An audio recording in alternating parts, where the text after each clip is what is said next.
Yo, I am calm. Hey, wait. What's up? How are you doing? Let me lower it on my side. Okay, sounded lower. How are you doing? Oopsie, I forgot to lower my mic. Breathing, holy shit, incredible. Wow, I haven't breathed in like 1 minute. It's a struggle, for sure. Okay, let me start the game right now. Do you know Umineko at all, Nikom? Because I feel it's pretty important to know what it is when tuning into Umineko stream. Because it is quite the game. Okay, let me switch to this menu. Here we go. Alright, capture game. Okay, visit shot. The shot is not here. What? Hello? It's not working. Oh, it was at the top left. Okay. Here we go. Perfect. Alright. The shot is open. The game is opened, and I'm gonna turn off the 2 music. We're good. We are good. I don't remember at all where we were. Why is Discord telling me I can stream to my friends? I have no friends. What the hell is wrong with them? Okay. So, here we go. They had finally gathered, I think. お父様は研究で大変ご多忙と仰せです。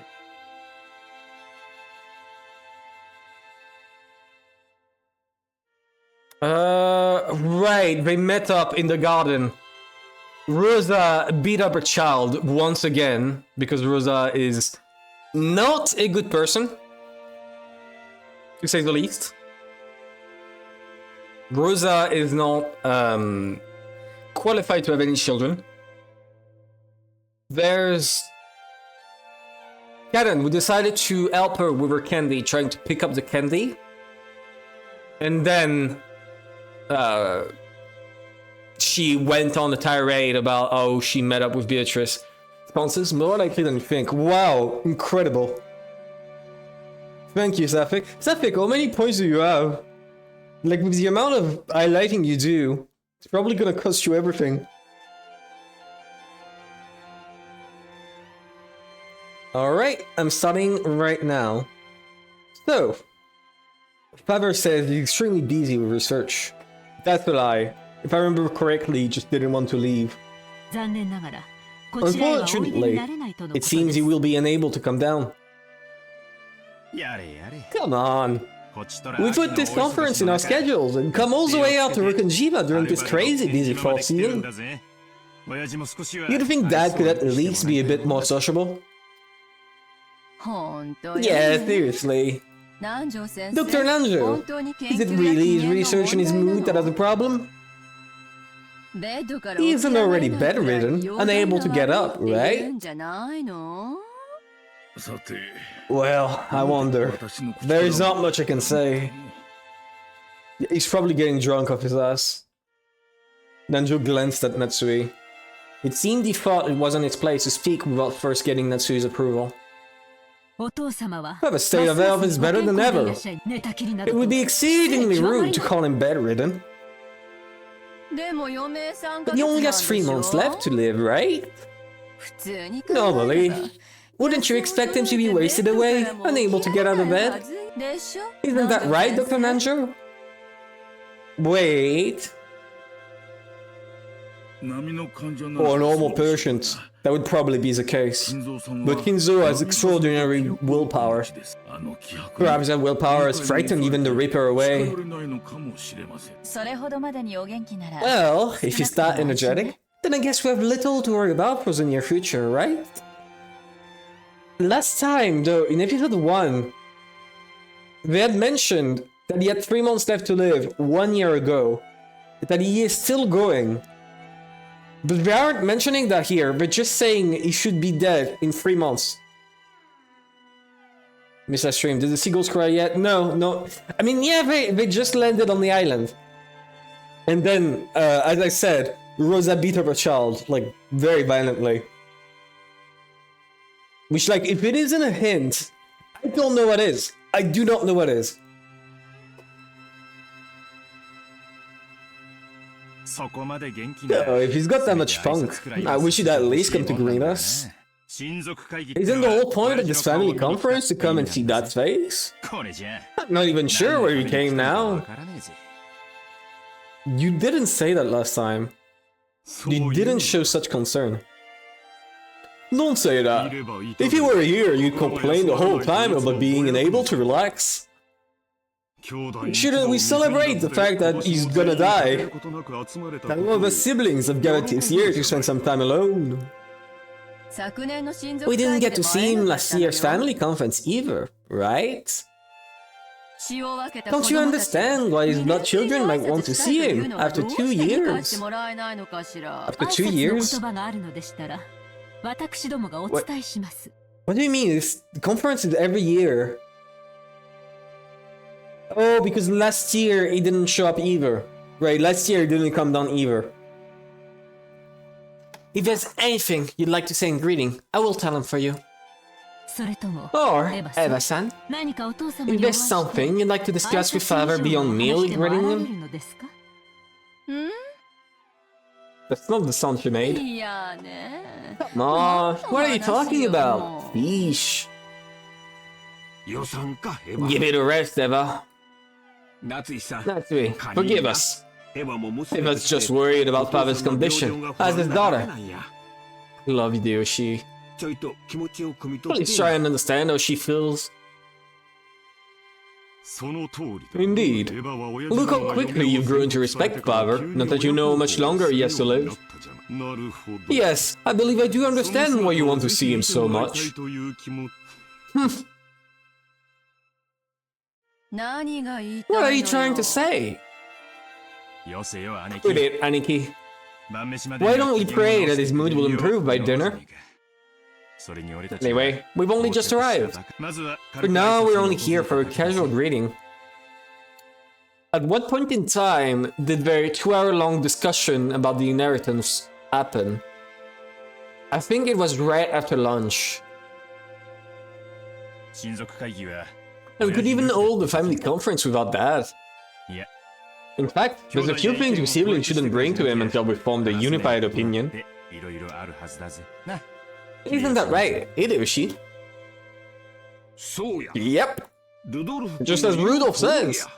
This is the only time of year we can all meet in person. We've gotta take this valuable time seriously and be frank with each other. Even though the tea hadn't yet arrived, they were very determined. But before that, perhaps we can spare the time to enjoy some black tea at our leisure. Surrounded by the wonderful furnishings of a parlor. Wait! Okay, this is going back really long ago. But seeing Rudolph reminded me that before he died, he said to Battler that he was likely to die during the night. Which I don't understand why. Like, even with hindsight, even with like all that happened, knowing the murderer, at that point in time, no one had died yet. How could he have known that it was likely that he was going to die? Did he expect someone to accomplish the prophecy? Or to accomplish the ritual? I don't understand. I do not understand there. Okay. His words seem to contain a subtle admonition directed at everyone gathered there. They all understood, and as they cleared their throats and straightened their neckties, the atmosphere in the room returned to normal for a time.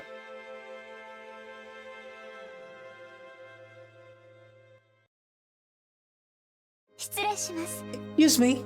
I brought some tea. Hey, Shannon-chan! You just keep getting prettier and prettier!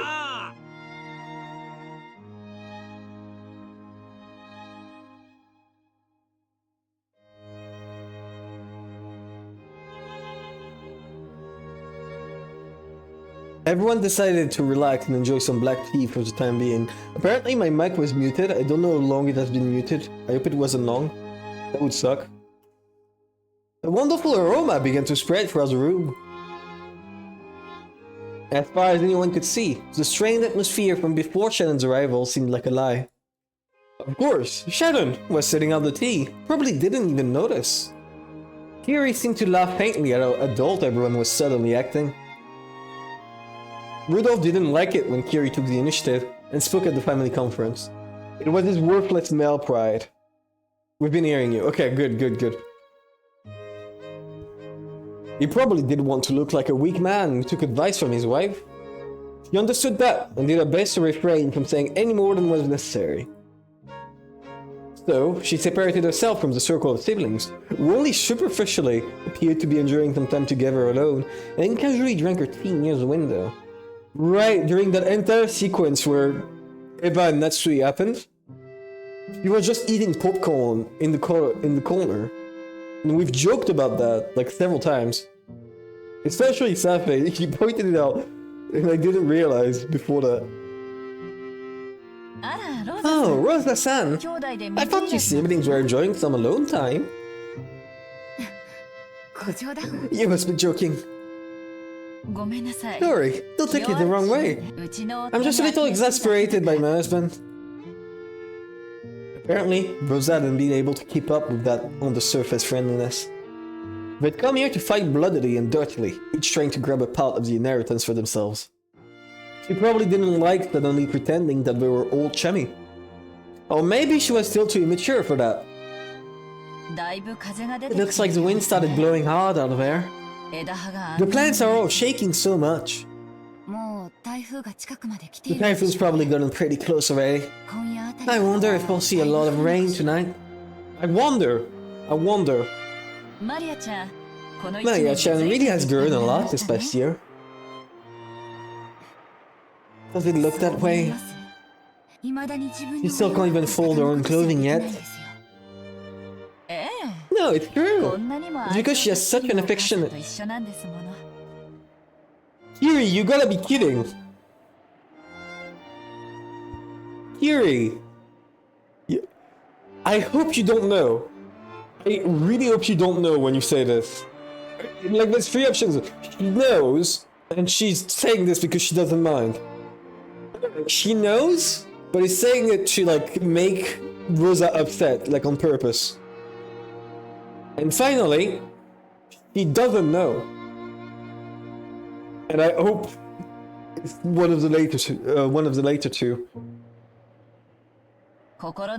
going to a girl with a rich heart. That Rosa fell silent.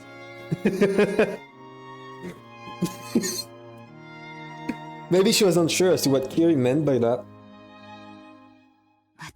I'm a failure as a mother. Children don't get to choose their parents. The poor girl. Didn't that go both ways? A parent can't choose what kind of child they have either. Rosa bit her lower lip. This isn't a matter of assigning blame. Isn't it enough that you take your time and watch over her as she grows, conscious of the fact that you'll be living together? We spend every day with Maria-chan, so you probably don't notice the small changes. But the rest of us, who haven't seen her for a year, can see clearly how much she's grown. Yeah, is Kiri trolling here? I really hope she is. I really hope so. If you really mean that, thank you very much. It turns out beating up your child is not necessary, Rosa. Maybe you should stop. Maybe. I don't know. Then, if you'll excuse me, if there is anything you desire, please call for it at any time. Shannon bowed politely and left the room. As Hideyoshi and Rudolph, who had a soft spot for women, watched her go. The atmosphere in the room began to revert back to what it had been right before Shannon's visit. If I ever can come down, what the death will give us with certain things we can discuss. Okay, I'm sorry to interrupt again with episode 1 theory, but I just realized something really important that proves that it's not a witch. If we assume that on the 9th Twilight, she actually revived, right? On the 9th Twilight, she actually revived and took form. This means she's fundamentally immune to anything. Because when she got shot, Natsui got killed, and I assume you can't just beat her up because of her pipe that she just breathes smoke out of. So then, if that's the case, why would she hide discreetly and pick everyone one by one during the course of the episode 1? Right? Why would she do that? She wouldn't have to. During the night, she kills 6 people. During the day, Natsui and the others hide inside the parlor. She just shows up in the parlor and kills everyone there. In the order she wants. There is no legitimate reason as to how it's possible, as to a reasoning for not doing that. Because there is no possible justifiable reasoning as to why Beatrice would not show up and face everyone at once. Because she could. Like, Beatrice absolutely 100% could. Just lock them in with magic and then just kill them one by one. It's not like they can actually attack her anyways. That would be a more believable proof than anything that happened in episode 1.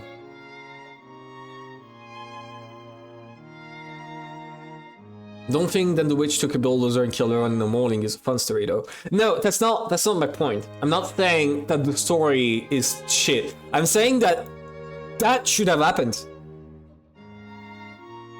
This should have happened, Sapphic.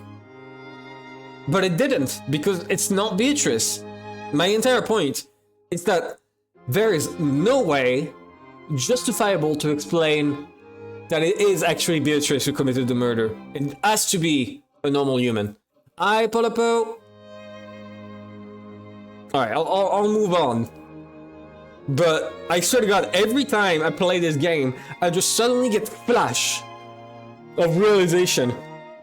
Something pops up. Beatrice bulldozer found out. Okay, no, okay. Okay.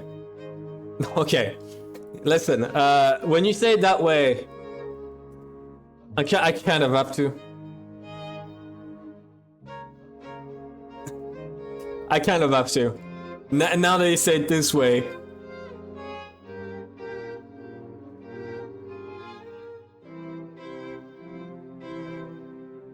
Alright, we're gonna... Here we go. Then we get Beatrice's portrait. Wait, no, I need the one where she's cackling. I need the one where she's cackling. Give me a second. I should have that downloaded. Give me a moment. Here we go. No, that's the wrong one. Where is it? Did I lose it? I had it like under my eye 3 seconds ago and now it's gone. Now it's completely gone. I suck. I'm awful. Where is it? Okay, give me a moment. I really need to find it. Oh, this will do. This will do. Okay. Don't save. There we go. Alright. And we're good. I'm just checking if there's anything else. Okay, no. Alright. Here we go. I'm gonna put her inside the cabin. We're gonna flip horizontally. And this is perfect. And now, the important part, right? Because this is not over. We gotta draw the house. Okay, wait, let me make a bigger brush.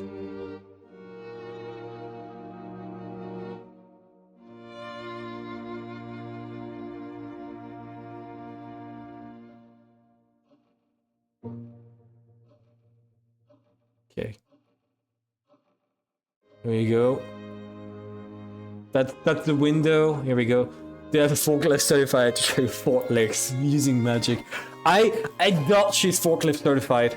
I really doubt she is. I'm not gonna lie, I don't believe she is. Right, okay. So like this is a window, right? It should be clear to everyone when I do this. You give me a second to quickly do this. Alright.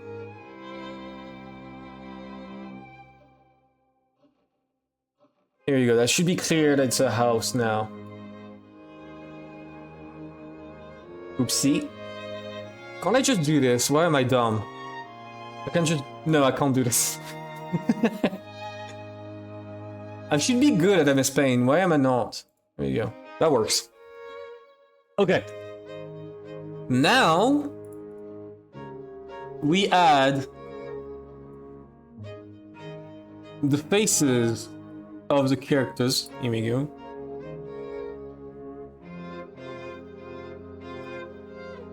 No, she was dead. Okay.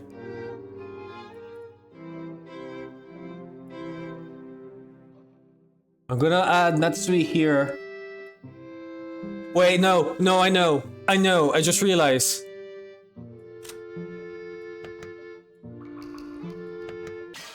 Give me a second.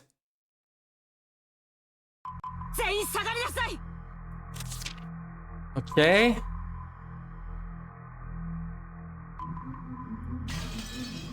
Clear, here we go.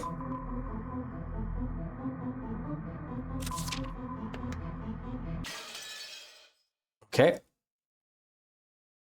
お父様がいらっしゃられないなら、それはそれでできる話もあるというものよ。Shut up, Eva.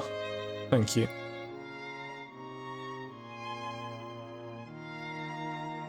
We're gonna resize it to like 30. It's still too big. 40. Just waiting for her as she comes out with the bulldozer, right?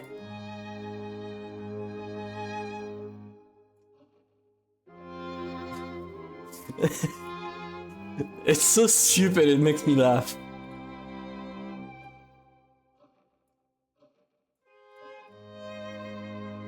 Here we go. Comedically squish Natsui. Okay. Wait, now that you say this. Oh my god. Shit, now that you said it. I gotta fix this, wait. Like I just realized. I could do so much better. Here we go. And we'll fill this back in. No one will know what happened. Okay. And so now I go and paste. No, I fucked it up.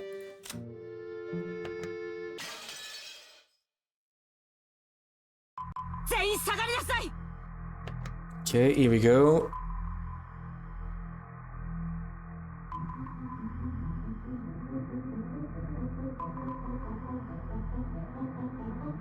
Okay, and now we do this.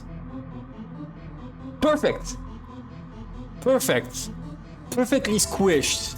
And now we draw the window with the music picking up sound.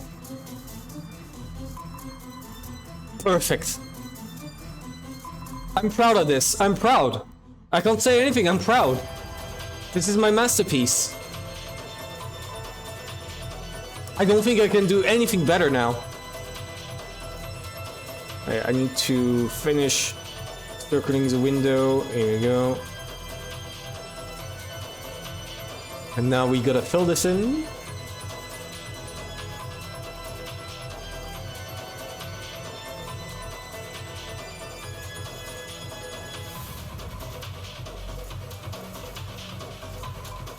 Perfect. Perfect. I don't think I can do anything better. Alright, back to the story. Back to the story. It took long enough. Let's go back to the story. That took way too long as a bit. But I don't care, it was worth it. 100% worth it. Also, I Gucci pants. I forgot to say I, sorry. Okay. So, let's go back. If father can't come down, well, that does still leave us with certain things we can discuss. Right, Rudolph? Yeah, that's right. We didn't come all the way out here just to drink some dusty tea, right? Rudolph, my wife. I wouldn't say that. I would not go that far. I would not go that far. Very well. What is this matter that you're clearly so eager to discuss? My. Those people really are determined. They suddenly got started quick. I need to join in too. If I don't one-shot myself, those people will quickly forget that there are 4 siblings. Sounds like you've got it pretty tough yourself. Maybe I spoke too harshly. Forgive me. No, I don't mind. I'm the one who should be apologizing. As a pair of mothers with daughters, we should talk more often. What?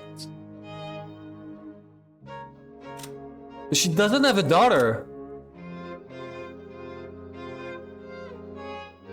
Does she?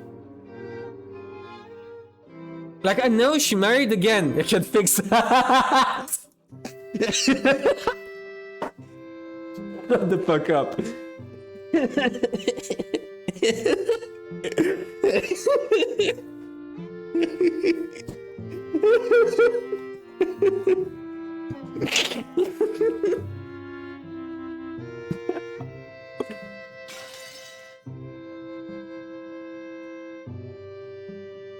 Okay.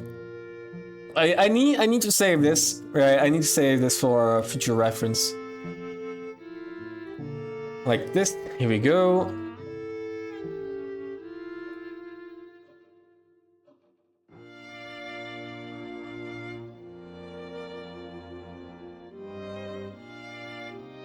Okay, I'm gonna do this. Right here.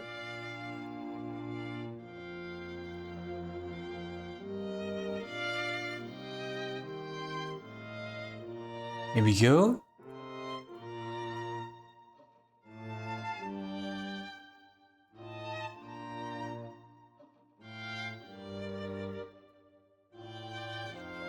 Okay.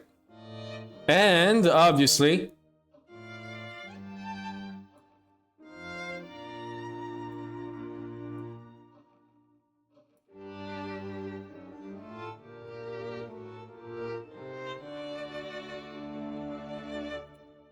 okay. So I'm gonna save this. Here we go. Then we go back a few steps.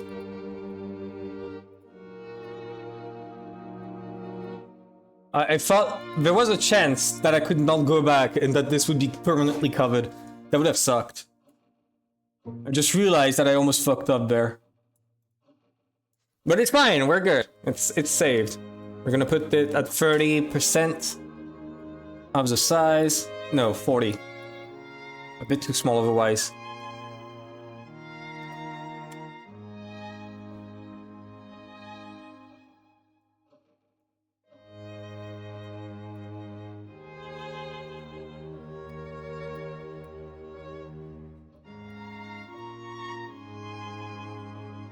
Okay.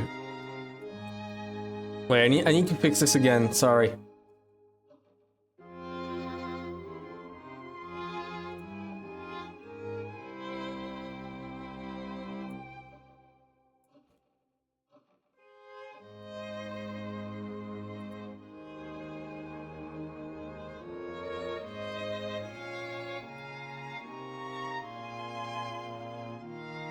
Okay.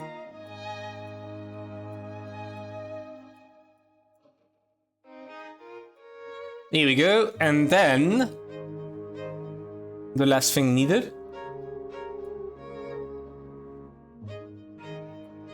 Because that made me laugh way too much. Here we go. Alright, back to the game. Alright.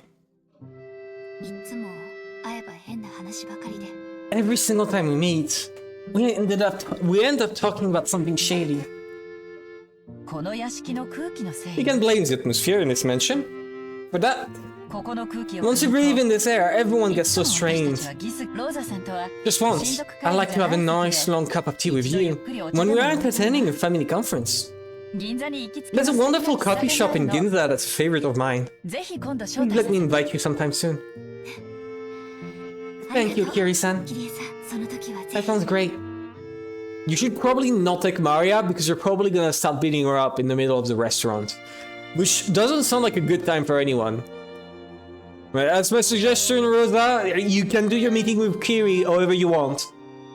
But maybe we're not with Maria. Please. Thank you.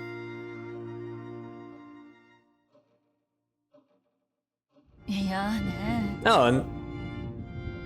Thunder? Okay, this thunder sounds now. Oh no! The sky's gotten dark pretty fast. Ah, okay. I could almost believe the people in this room made the weather worse. There's already thunder. Oh? Was that one there? There really were small splashes of rain on the glass of the parlor window. Look at that from his chair. He's coming down! The weather seemed to have worsened faster than expected. Just then, a sound of thunderbolt struck inside Rosa's head, and she remembered that her beloved child was out in the rose garden. A normal girl would try to go inside if the weather got bad, but Maria was different. She would sometimes get stubborn and refuse to move if rain or even spears fell from the sky. That's right, I told that child to just stay there doing that forever, didn't I? Oh no! Maria!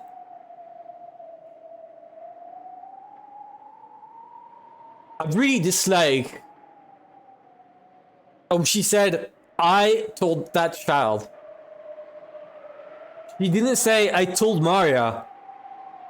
She said, that child. Either it's a sign that she's a massive piece of shit, or she does not like the child. For a reason, like something as simple as Maria being like a result of her husband sleeping with someone else and then marrying Rosa, and now she has to take care of Maria, especially now that the husband is dead. And now she doesn't like Maria and refers to it as that child because she does not actually see her as her actual daughter. That, or it's just a bad translation. But still, I need to make sure. I need to make sure. I'm gonna crop that.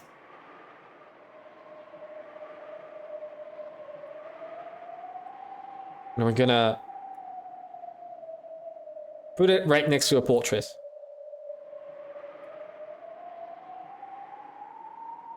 Resize 50.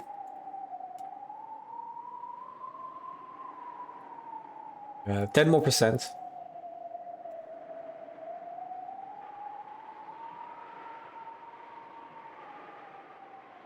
Here you go. I'm back now.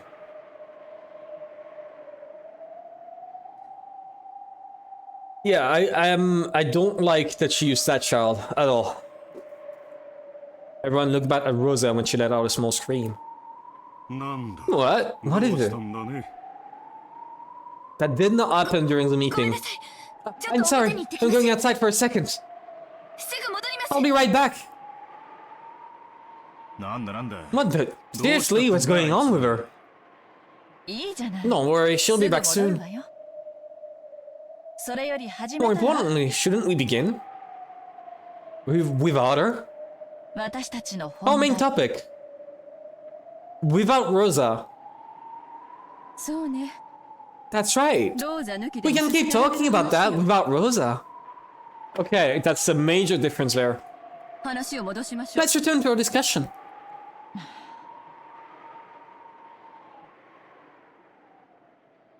Rosette dashed from the entrance hall into the rose garden. I just realized. You know, oh, it's a ritual. You're supposed to like find the key. And then, once you form the key, you're supposed to kill everyone else.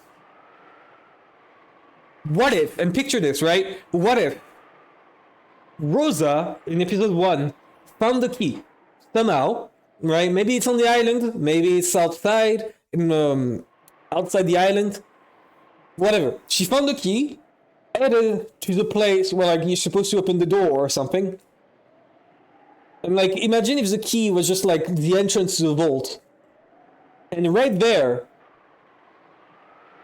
it just tells you what you're supposed to do. And gives you all the tools necessary to do this. Right? Like, she could not have made the stakes on her own. But what if Kinzo left it there? Aye, Malu? What if Kinzo left all the tools there, like the curl gun with the nails inside of it? The maybe poison, the dress, maybe. What if that was all left there as a plan by Kinzo to make it possible to accomplish the ritual? Right? Like, this would explain how the fuck they got all those tools on the island without getting spotted. And this would explain like, this would make sense because Kinzo wants the ritual to happen. Kinzo knows about the ritual and set it up because he knows black magic. Like, the entire thing is set up by him. So why would he not make it so that when you find the key and when you find like the entrance to the vault or something, it tells you accomplish ritual and the vault opens with all the tools, all the nails, all the stakes, the drills, ice picks, whatever, and anything else needed. Maybe not the keys, because the keys, that's probably too much, but the murder tools, right? Like, to me it makes sense. To me it makes sense. It is a bit far-fetched, but this would explain so much, right? Who knows? Who knows? Alright.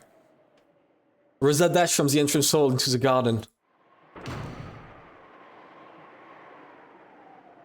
When she opened the door, the wind that hit her was too strong to be called a light breeze, and told her that the typhoon was approaching faster than she thought. Yes, the typhoon is like late in the evening last time. Right? It wasn't so early. Just as Kiri had said, the wind was mixed in with small droplets of rain. There was also a low rumble of thunder. It definitely wasn't at 1 PM. It was the last time. It could start raining anytime. Was that headed for the Rose Garden? Yeah, it definitely wasn't, because they went to the beach with the others. And then when they came back, it was still sunny. No, actually that could make sense. The timing could make sense. Except when the cousins were on the beach. No, I think they left the beach because Shannon had to go. And they saw the clouds coming. But it didn't start raining. It was still sunny where they were. They just decided to go before it started raining. But that was much later, after the adults had finished the discussion.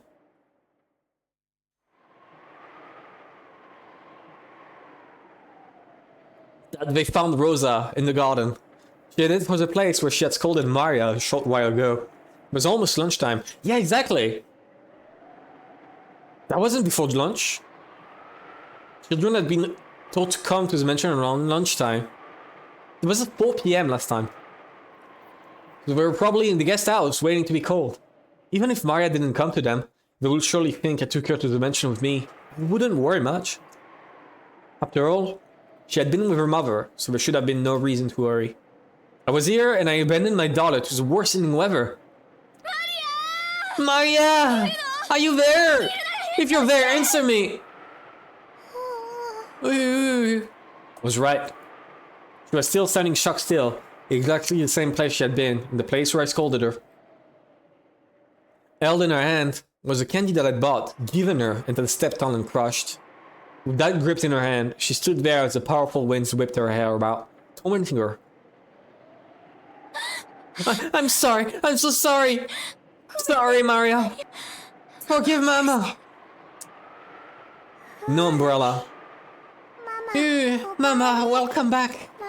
I waited a long time for you to come back. The scary witch pinched me, but I stayed strong, waiting for Mama to come back without crying.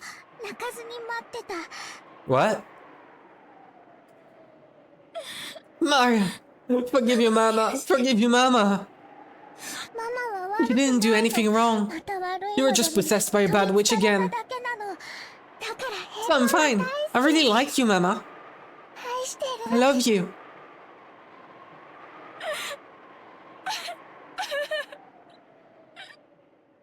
That's not the sound she makes. That is not the sound she makes. I'm sorry. I'm sorry. Please forgive your Mama. For losing to the bad witch.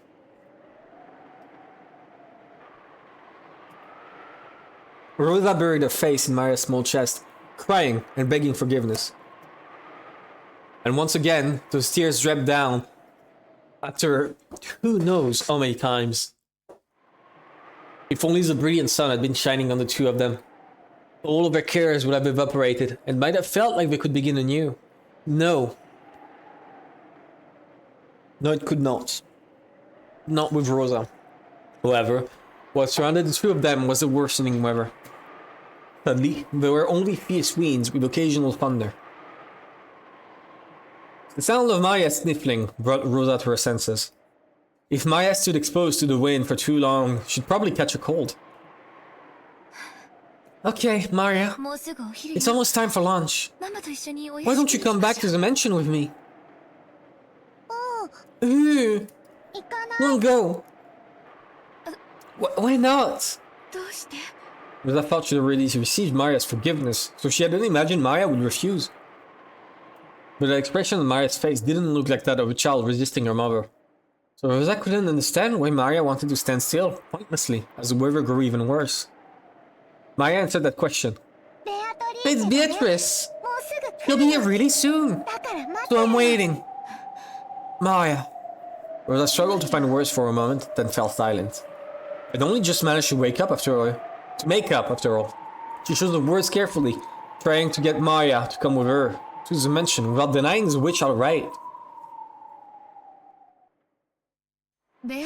Beatrice is coming? Ew! Really? And instead of waiting here, why don't we went to the mansion? If you stay in this wind too long, you'll catch a cold. She'll come! Beatrice will come!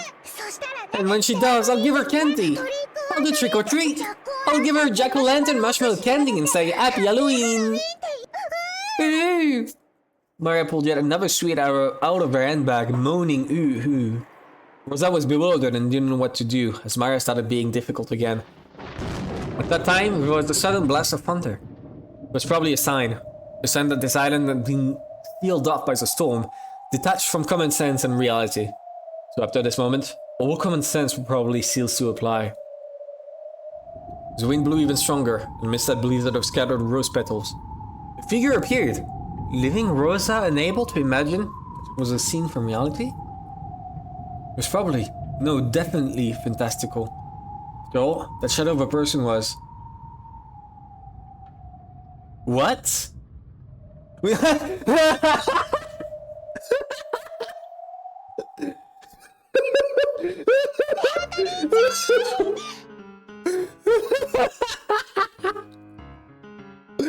the fucking schoolgirl outfit? Why?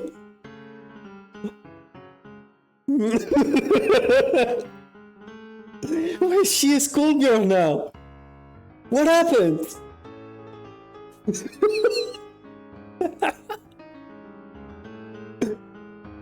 Beatrice is a PowerPoint presentation. Real! Holy shit. My man didn't ping. I did! No, I didn't! Oh shit! You're right!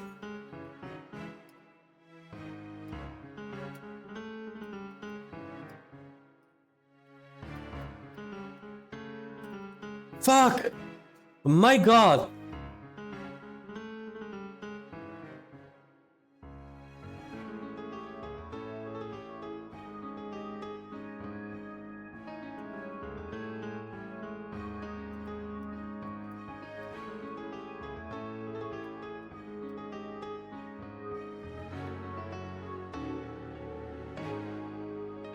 Okay, here we go, sorry. I'm back. What happened so far, I came to a few revelations about what happened in episode 1. Right? And I drew, like, my masterpiece. I want to show it off again, because it is a masterpiece. Come on. Come on. You gotta appreciate that. Oh, come on. I can't. Here we go.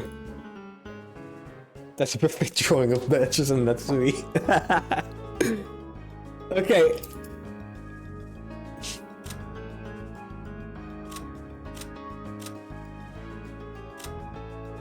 Okay. Right? Like, look at the air. It could also just be a wig. Okay, wait, this chin. The chin is the same. They have the same chin.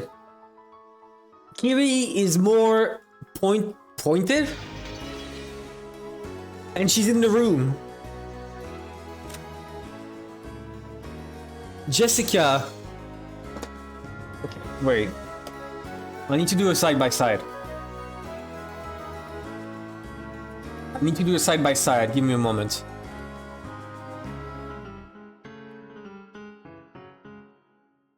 There's no way this is real. For one reason, the Ushiromiya family, besides Maria, has been stated to not be in tune with the witch. Battler could not see the witch. And she said that she ate the Ushiromiya blood because they are not in tune with her.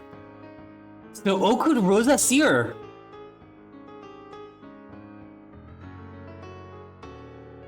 How could Rosa see her? That's my main question there. This is not possible.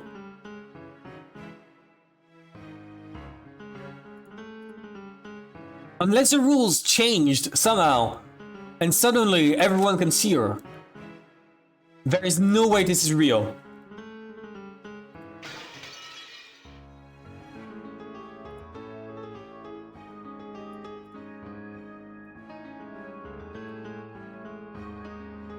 Okay, look.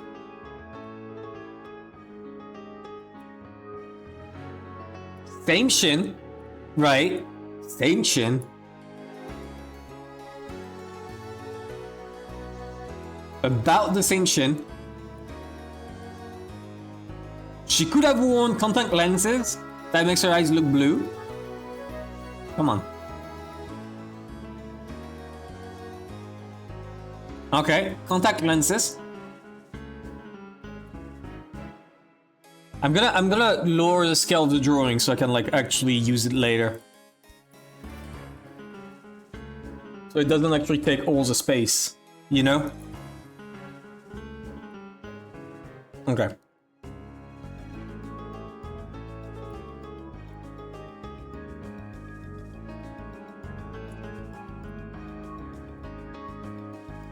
contact lens.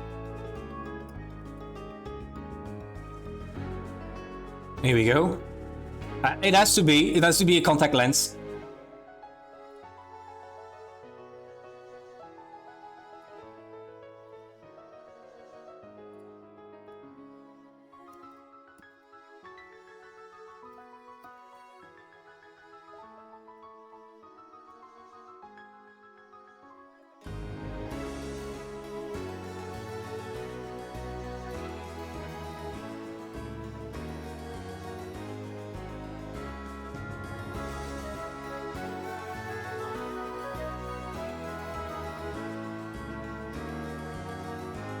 Could make was that wrong? Okay.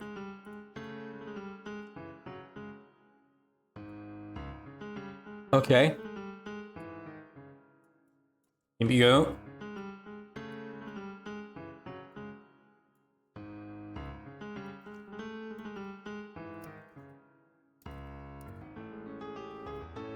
Here we go.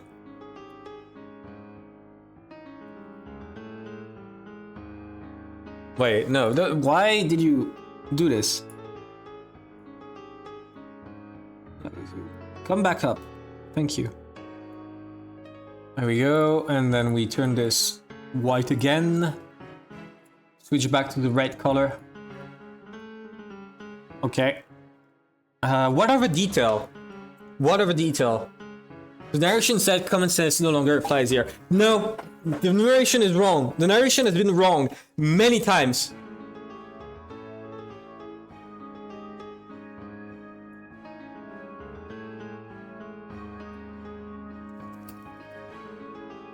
The narration has been wrong many times because the narration right now is from the pub of Rosa. We don't fucking know where Jessica is right now. We know where every adult is. We don't know the servants, and we don't know the kids. This could be Jessica.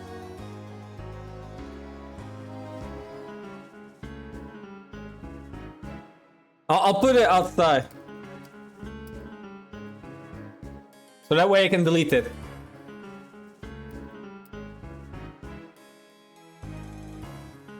We don't know where Jessica is at that time. Okay. What are the details out there?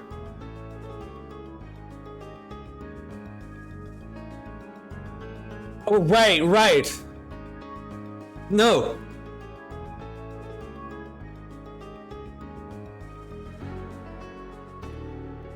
She didn't teleport in. Rosa saw her from a distance. No way, I can just... Here we go.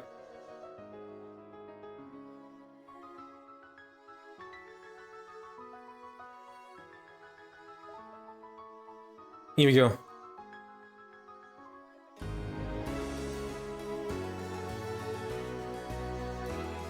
Okay.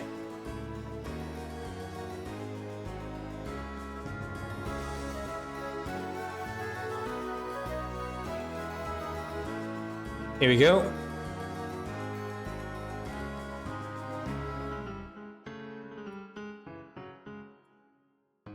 And we're gonna put it at like 20%. What? Yeah, 15% even. Okay, is it readable? It is not readable at all. 25%.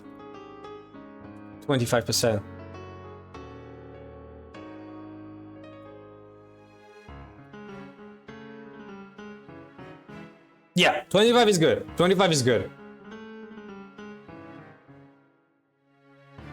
I just get to watch Rosa back only at this point. This is great. Thank you.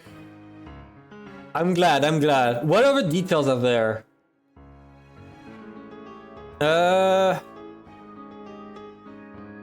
Let me look. Oh, yeah.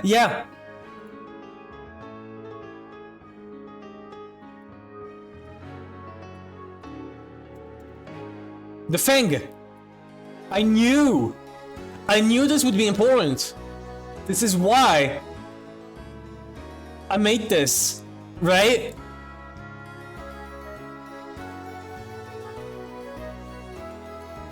This is what, no, not this. This is why I made this. Right?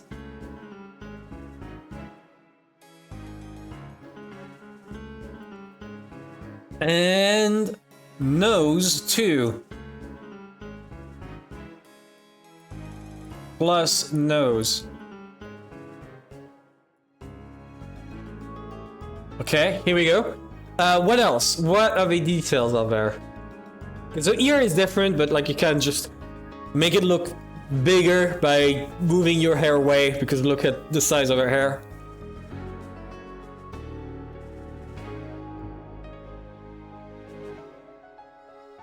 Yeah, somewhat the same breast size too.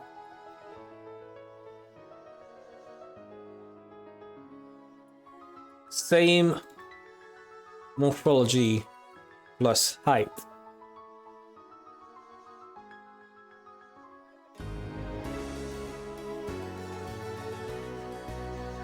Here we go. Okay. You sharing your fan culprit theory. This will be on the test later. Important. Remember every detail, okay? Alright. And what else is there? Like last detail I'm gonna point out. Let me look at her form.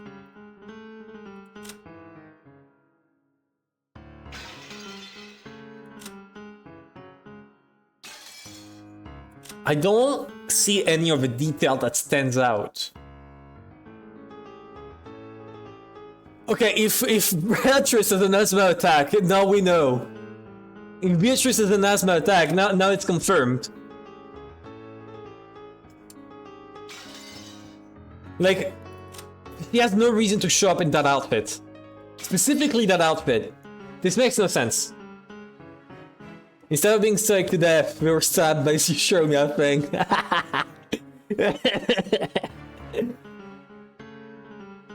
Yeah, but it's the same person. They are the same person. Alright, that's it. Honestly, I think there's no other detail. But like, if at this point you see this, right? Okay, show this to anybody, and if they tell you this is not accurate, this is not like the proof that there's the same person, then they are delusional, and they should totally agree. Totally, definitely agree with me, right? This is peak witch performance. What do you mean?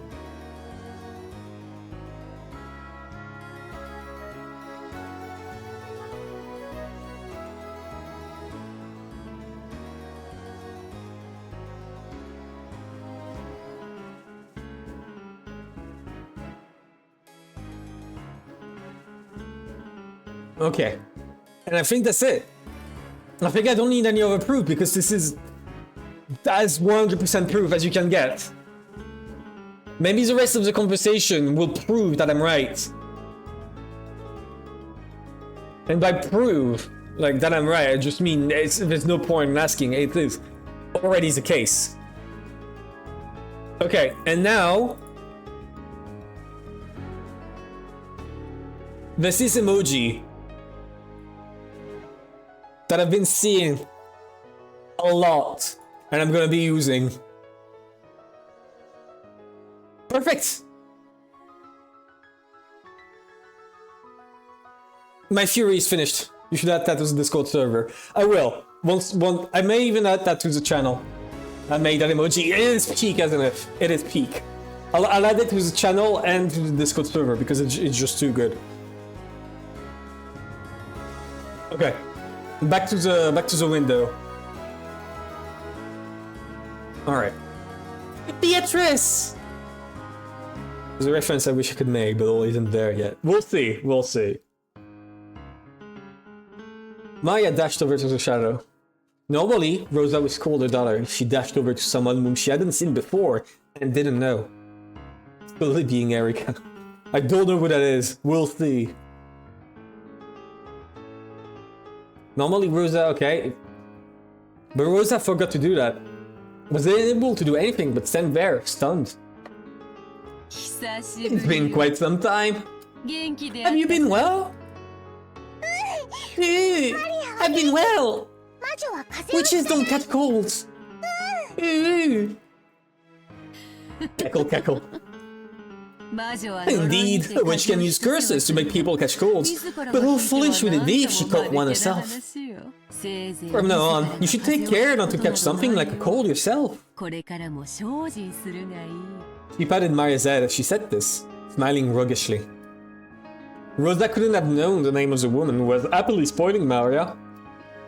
However, Maria had called it out in the beginning, when the woman appeared. So even though Rosa had never met her, even though the woman still hadn't introduced herself, Rosa was able to know her name. However, that name held a special meaning on Rokujima and the Ishurimiya family. There's no way something that stupid could be. There is no way, indeed. Indeed, Rosa, holy shit. Hey, even Rosa agrees. Even Rosa agrees. Of all people. Peter versus Rosa boxing match. Hell yeah. Honestly, at this point, I would prefer if Beta won. Like, I'm not gonna lie. In this scenario, I would prefer if Beta won. She would be a better mom than Rosa. Right? Like, come on. Beatrice! Happy Halloween! Look at what we bought! デートにもあ I'll give you one too, Beatrice! Ooh. Beatrice will just whip out a bulldozer. The fucking bulldozer. Indeed, happy Halloween! ほう Oh, is this for こ me? れをわらわにとな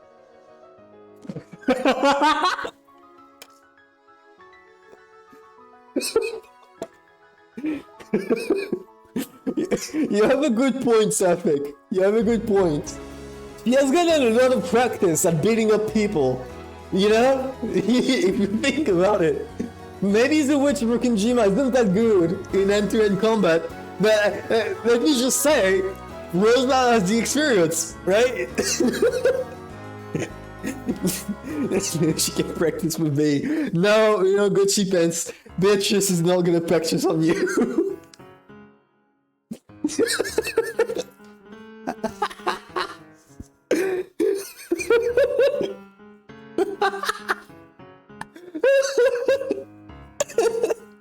You fucking killed me, Safik.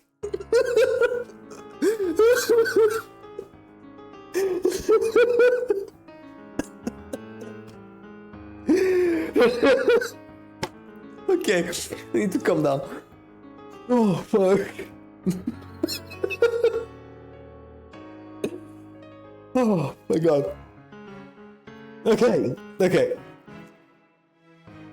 Oh. 天国にも It's truly adorable that a candy would be made out of this. The lonely night of a man lost in the darkness of purgatory, unable to go to heaven or hell. Right now, on this island that has been cut off both from the world of humans and the world of non-humans. There may be no more suitable sweet. Okay, cool. Maria, what's wrong with that one? Look at that thing. Look at that thing. Right, hey. The witch noticed the sweet Maria was grasping. It was Maria's candy, which had been stomped on by Rosa until it reached this pitiful state. お That slipped on and smashed. デートは Can you fix it, Beetle? I didn't go so far as to say it was her mother who stepped on it. However, for some reason, when the witch saw that candy, she looked at Rosa and grinned. She knows. But Jessica wasn't there. A chill went over Rosa's spine, so his gaze was staring straight through her. Jessica probably knew. In the first place. It shall be easy. Give it to me. Maria held the candy out gleefully. Rosa could do nothing but watch stunned. How did this person plan to trick Maria? The more undoing the fact that the candy had been pitifully trampled. Maria looked through as she believed it could be fixed as new. Without real magic, there was no way such a thing could be possible. My, it is quite crushed, isn't it? Oh, Maria, close your eyes and try to remember. Because it really was that wonderful it can be. The candy of your memory is always full and fluffy. So you try to remember as well. What kind of candy was it really? Among those strange words spoken as for singing an improvised folk song, the witch threw the sweet in the air. Maria was closing her eyes and remembering, just as the witch had told her to. What shape had that crushed candy really had? Before only Rosa saw that scene. The sweet that had been thrown into the air burst into a gold color. No, that wasn't it. Those were golden butterflies. Scattered into several golden butterflies, and they began to gather at the witch's end, which was held up to the sky. And as she did this, unbelievably, it returned to its beautiful original form, no different from what it had been bought. I can't even say that this is actual magic. Because it isn't! Jessica got a sweet! Jessica already had a candy like this! I don't know how she did the golden butterfly, but I do know that she can absolutely swap the candy together.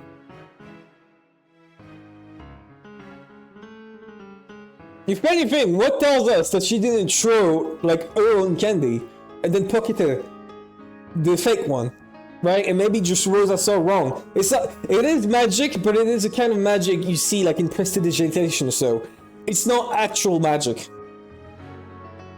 It's not actual magic. She had her own candy already. Everyone had their own candy.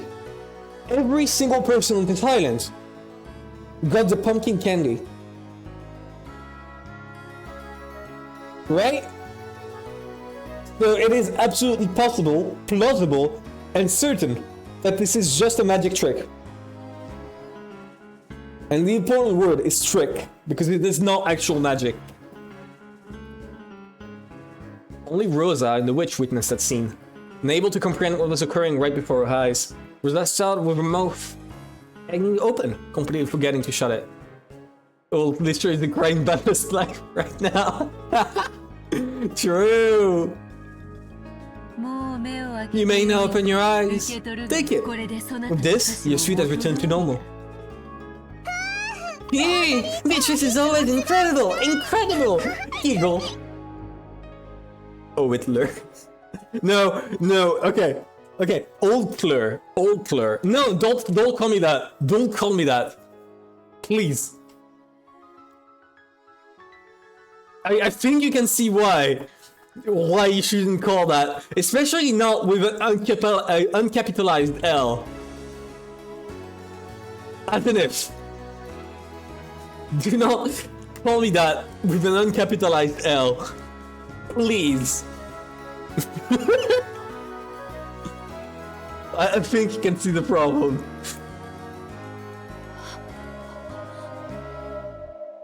There was a stark contrast between Rosa's shock and Maria's innocent joy. Was that what the witch was laughing at? A smile floated to Beatrice's face, one different from the smile she'd shown Maria. Does my face seem familiar? It has a fixity. You might burn a hole through it and realize I'm Jessica.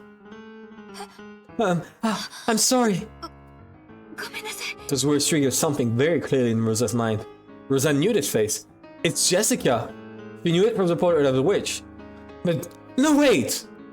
Could this mysterious woman really be?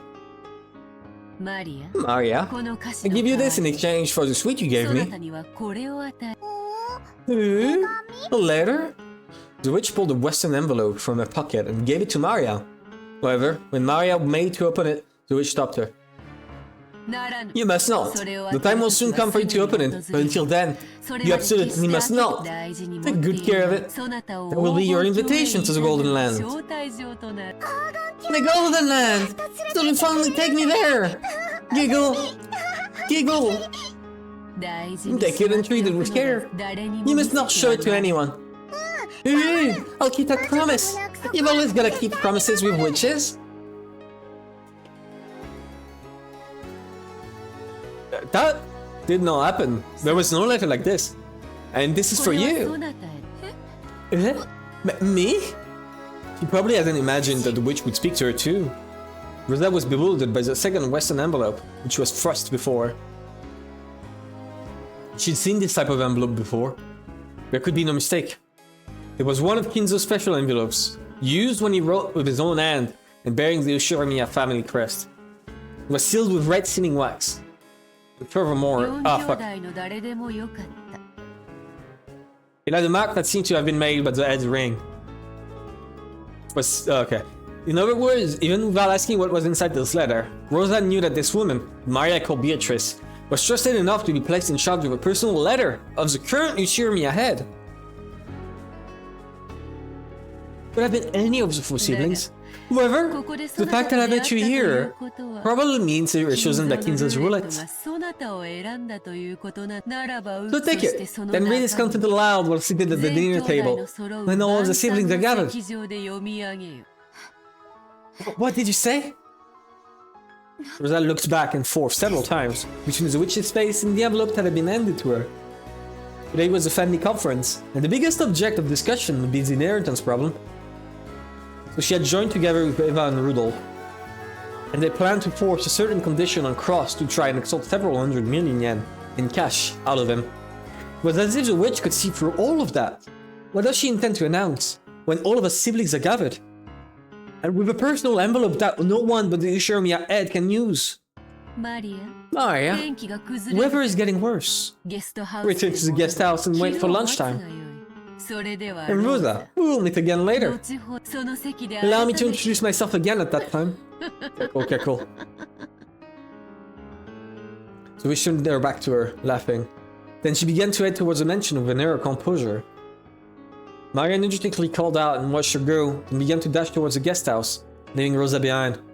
So she wanted to inform the other cousins of her fortunate meeting with the witch as soon as she could. At last Rosa was left alone in the rose garden as the winds grew stronger. And then Beatrice, air quotes, went into Jessica's room for some reason. And then Jessica came out 30 minutes later. What? Unable to do anything, pray that what had happened was just a daydream.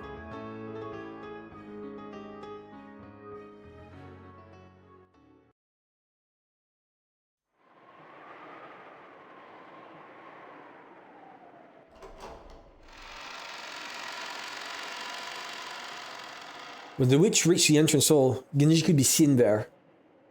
Genji welcomed the guest approaching from the entrance hall with a respectful bow. I have been waiting, Beatrice-sama. It's been quite some time, Genji. You've gotten old. No matter how old it becomes, furniture carries out its works like furniture until the end. I remember that man's wife used to be jealous of you. Is Kinzo doing well? He's doing extremely well. Wait a minute. Wait a minute. At what point in time were Jessica and Beatrice in the same room during the entirety of episode 2? Never. And what happened in the past? She could have just given all that shit.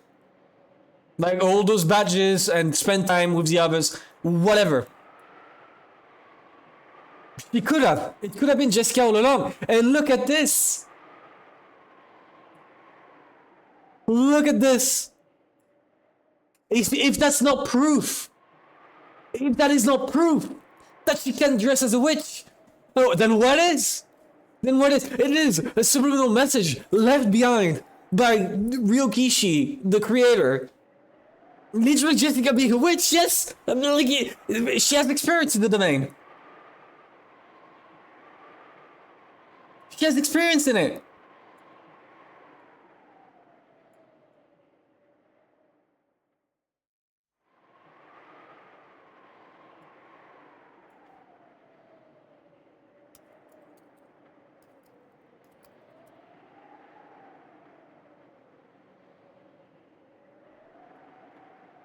Okay. And important thing.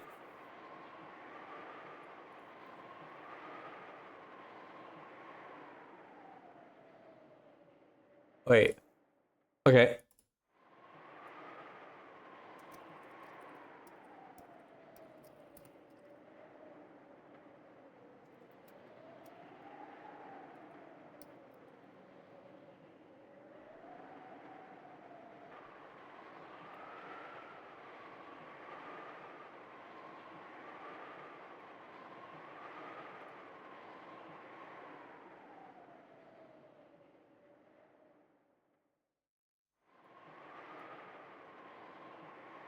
I'm sorry, but if this is not convincing enough to you, then maybe you lack reading comprehension. Right? Maybe you just aren't smart enough to reach my big brain moves. Like, I see the entire chessboard. I know what's going on. Everything that's going on, I see it. My mind has expanded. This is it. This is it. The what? The chessboard, I said.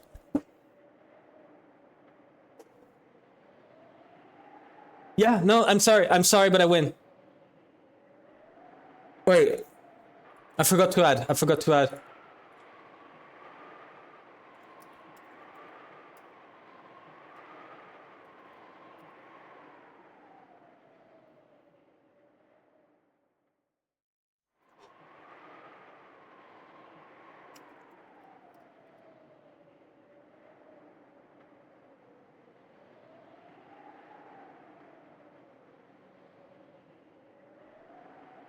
Perfect. Perfect.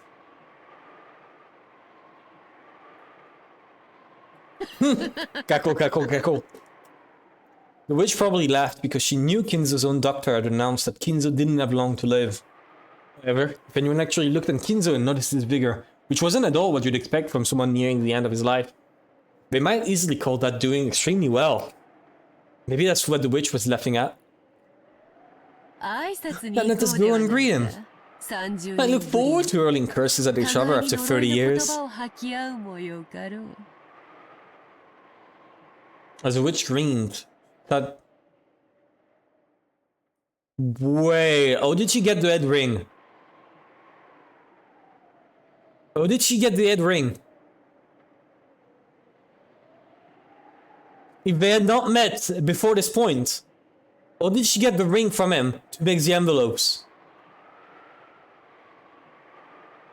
To me, there is two possibilities. One, she grabbed it out of thin air and Kinzo never noticed or pointed it out, and he's just that good of a magic. No. Two, my theory about there being a vault or something, that Kinzo left everything necessary for the ritual for anyone to pick it up. It is starting to look more possible, right? Kinzo knows that whoever has the key is going to want to accomplish the ritual. And so he left everything there for them to set it all up. Right? She started walking, leaving Genji behind. Her gait was like that of a family member who knew the inside of the mansion well. That is not a sign. Beatrice ruled the night. If she was a witch, she already was inside the mansion and exploded, like, completely. This is not a sign. This is a red herring. Genji followed her in the manner of one who served her. Jessica lives here. Yes, but Beatrice has lived here forever. This is not... It does mean that it's restricting. It does restrict. There's a number of people who could disguise as the witch.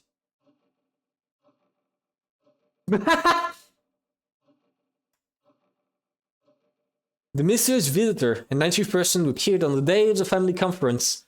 She goes by the same name as the Golden Witch, who gave the gold to Kinzo. A reason for visiting unknown. She was ushered into the VIP room, which no one had been allowed to use in the past.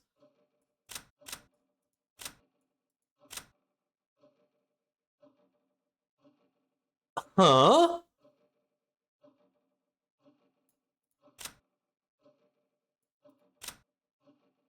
What? Where's the pipe? Where's the pipe? This is not a pipe? She's not smoking from that. Where's the pipe? That will... Holy shit! It could also be Shannon. But Shannon does not have the fang. Let me check my chart. No, we don't know if Shannon has the fang. Actually. We don't know.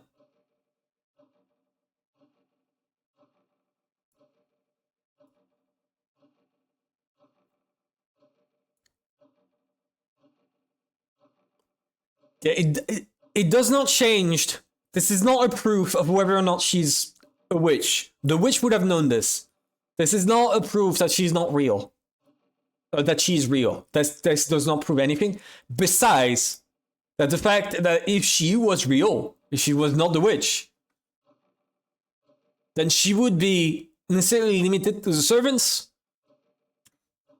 or Jessica.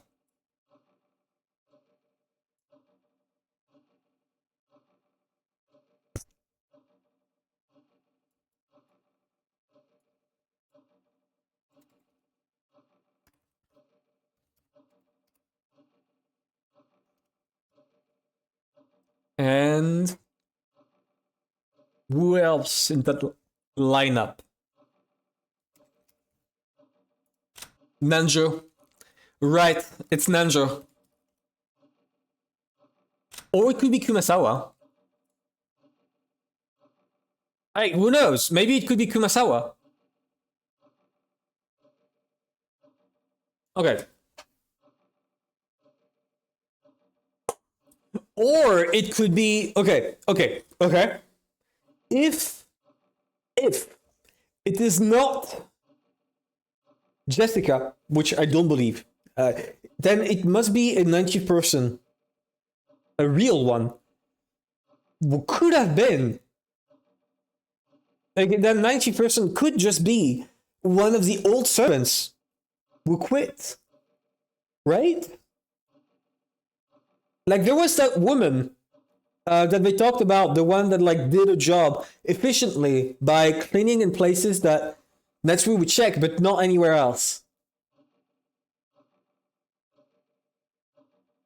That could be the person. They did mention her. Like they did name drop her, so.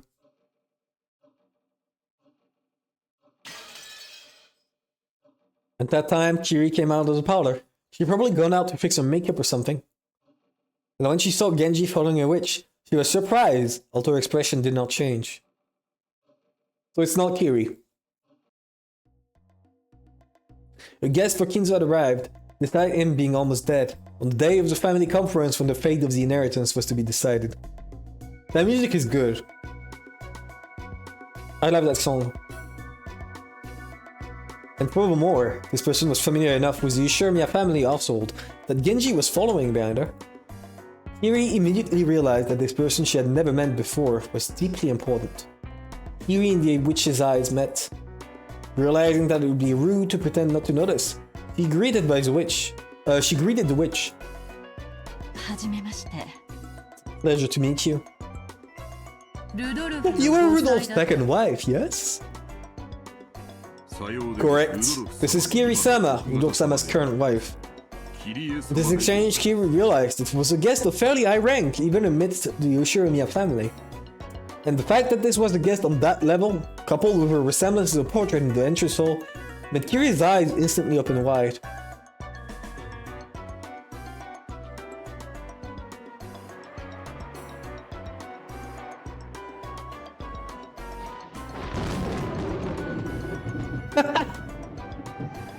What?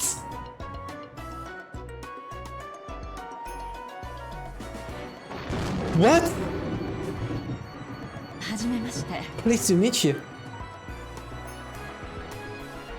What was that? What was that?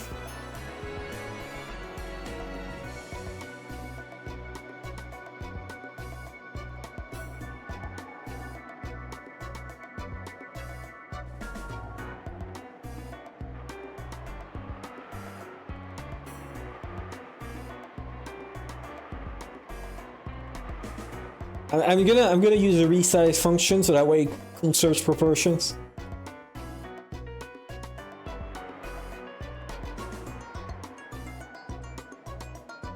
Here we go.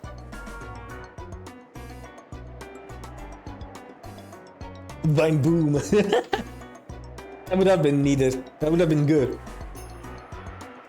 Nice to meet you. I'm Kiri. I wonder if this is our first meeting. If we have met before, I apologize for forgetting your name.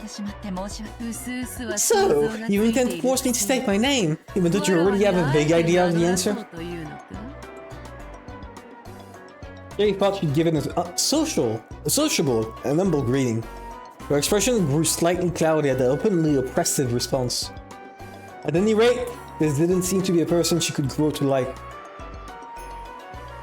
If Kiri's guesses were correct, the switch probably held a vital key to what her own husband was most interested in. Okay, several theories. Either it's Jessica, or it's one of the old servants, or it is Jessica and several different people. It could be multiple people disguising as Beatrice and pretending to be the same person so as to like justify each other not being Beatrice, right?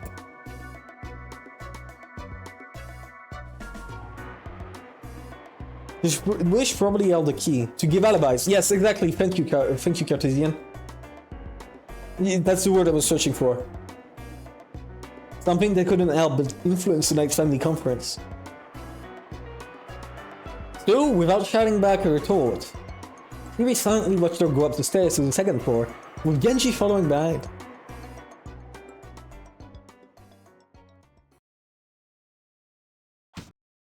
So, when someone tapped her shoulder from behind, she was so surprised she almost choked.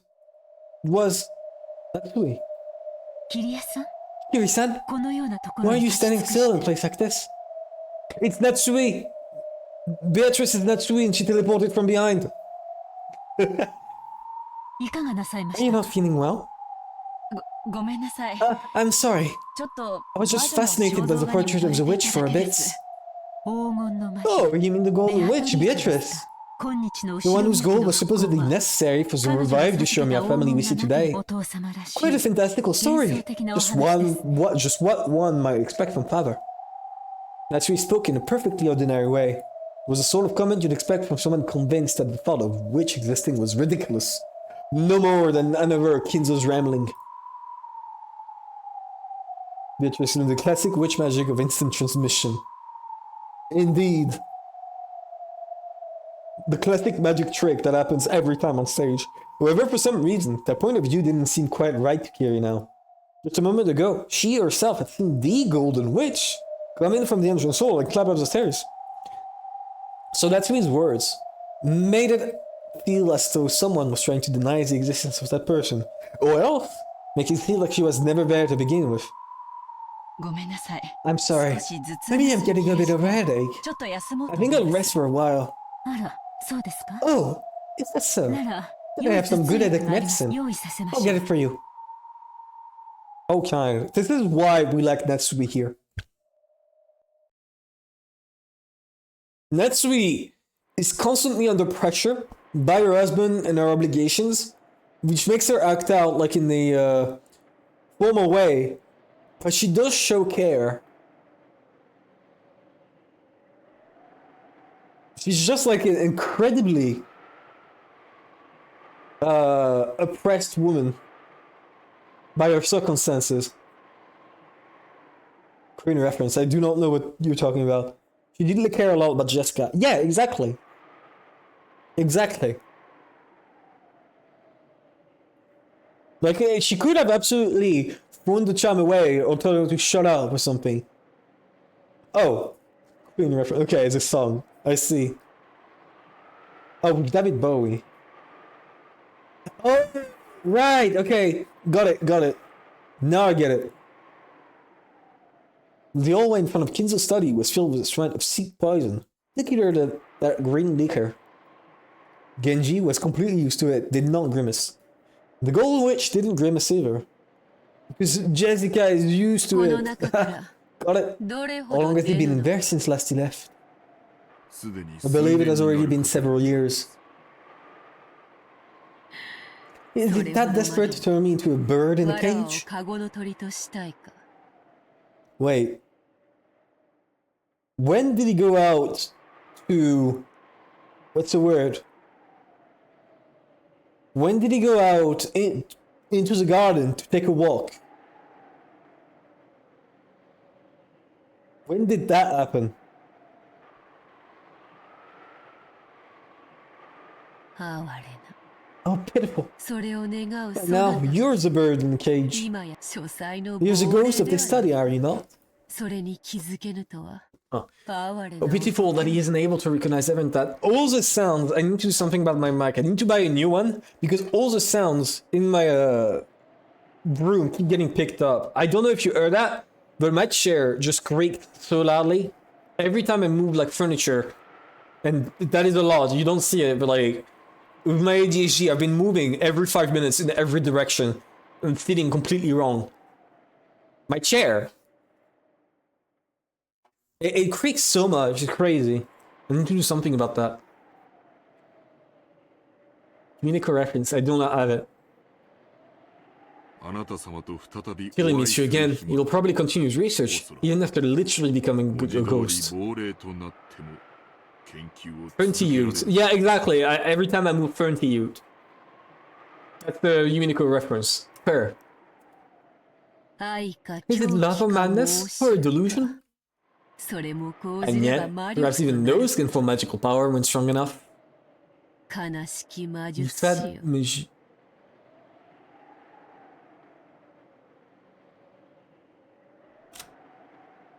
it's tattooed. I'm not saying it's not. I'm not saying it's Shannon. But servants have it tattooed, or at least the women, I guess. That would be why Kumasawa is not showing it. That would be why Kumasawa is not showing her tattoo, because the girls have it tattooed on their legs. It could just be an old servant.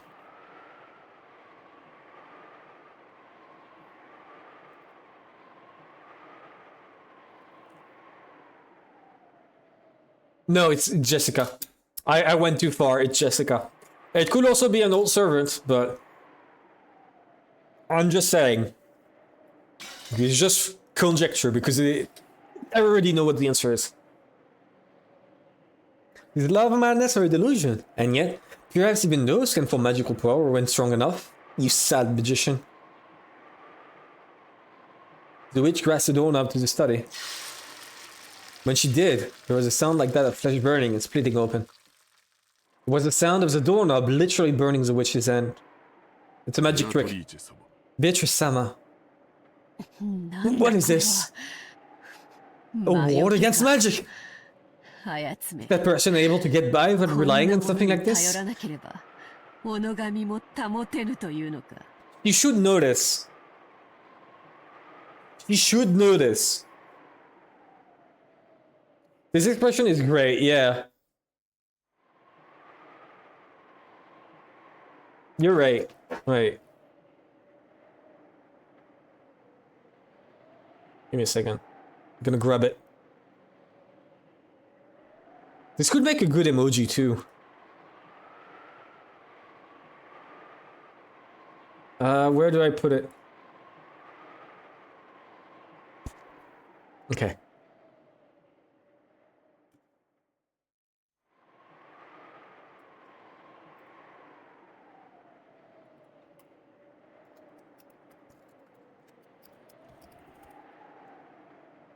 Here you go. I'm on to you. Is that how you call it? When like you know someone's bullshit. This is how she would react to my messages. True.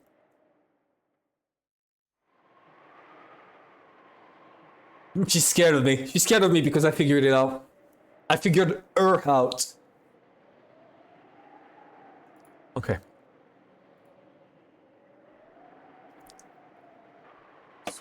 I have heard that this door would cause you great pain, Beatrice. Shall I open it? いや No, it is fine. 良いあやつが If he wins, I'll be buried in a cage for all eternity. That expression is good too. あやつが負ければ If he loses, only the life of a laughing stock will be left. The life of a pitiful magician, when mad with love and lost everything.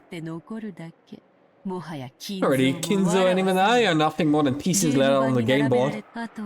All that is left is for the roulette to decide who wins and who loses. Until the roulette shows its result, there is no need for me and Kinzo to meet again. She wished to look at her hand, which was beginning to heal bit by bit, even though it had been horribly burnt. Well, perhaps that is why he asked this ward in the first place. Yes, perhaps even that is honorable in its own way. By now, everything sits on top of Kinzo's game board. Hey, lucky Kinzo, allow me to enjoy my game with you. Allow me to enjoy the failure of the final gamble, of the old magician who fell in love with me and threw away his entire life.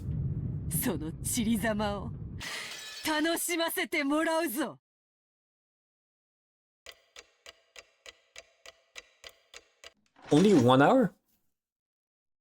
Okay, I'm gonna take a short break to eat dessert because I have it in my fridge and it's been like looking at me the entire time, and I've been wanting it. A good old tiramisu. And also, I'm thirsty and I need to pee, so just like 10-minute break. I promise only 10 minutes, and I'll be right back.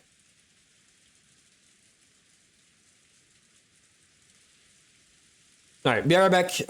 10 minutes, promise, exactly on the dot.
Alright, I'm back.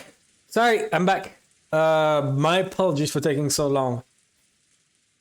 I got into a sort of an internet argument, but it should be over.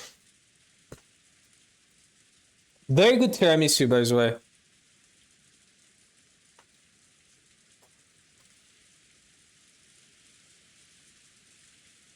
Okay, so yeah,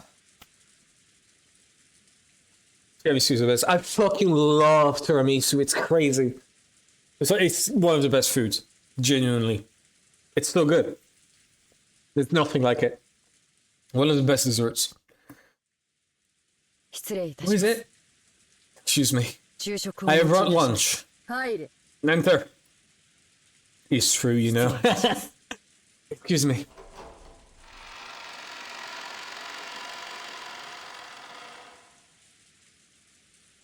After receiving approval, Canon entered the VIP room, pushing the serving cart that carried lunch. The servants called this room the witch's VIP room. Actually, it's tiramisu.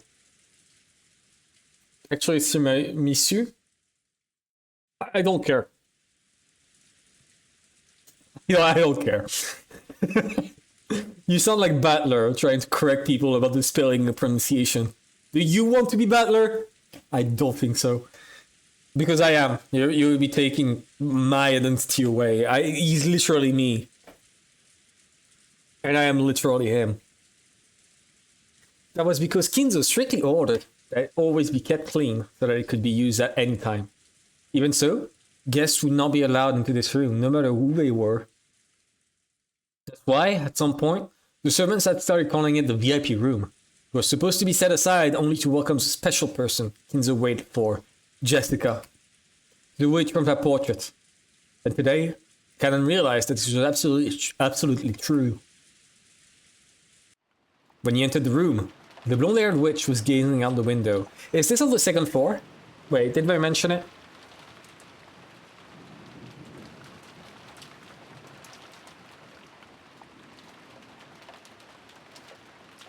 They did not mention on what floor it is. When he entered, the blonde-haired witch was gazing out the window. Outside, the rain was no longer falling weakly. As she looked at the beautiful rose garden, which had been tended with two over several days for today's sake. As she saw the wind and rain ravage it, was she struck by some sentimental feelings? Canon was not able to tell anything more from her back, which faced him. I will prepare the meal, Beatrice-sama. Canon went out of his way to call out the witch's name, hoping that she'd turn around. He wanted to know. He wanted to know if the witch who tended him and Shannon in the past really appeared again. When he did, the witch's whose name had been called laughed, her back still facing him, because she knows. Because Jessica knows that instantly, Canon, having seen Beatrice, like described Beatrice or whatever, would be able to recognize that it is Jessica disguising as Beatrice. It's cosplay. It's clearly cosplay.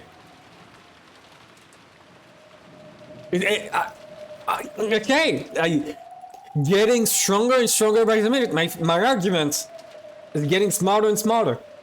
It's crazy. Holding back her voice, she laughed. Canon was startled. It was almost as though she had reached his mind, read, and knew that he had called out to her, hoping to make her turn around. It smells good.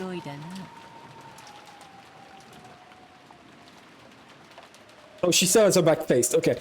It smells good. Maybe it's cross-eyed, a good cook. Yes. He is called Goda and was employed here recently. There's nothing better than being skilled at cooking. Delicious food completes the three pillars of pleasures for living in the human world. It is a secret to preventing boredom after 1,000 years.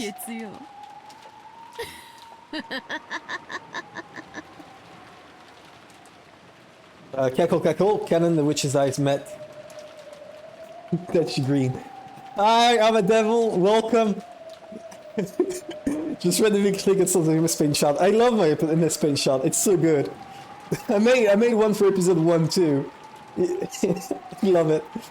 Thank you for liking it. I'm glad people like it. Right? It's just listen. It's very important to figure out who is who. And, like, make actual representation of what happened in the story, right?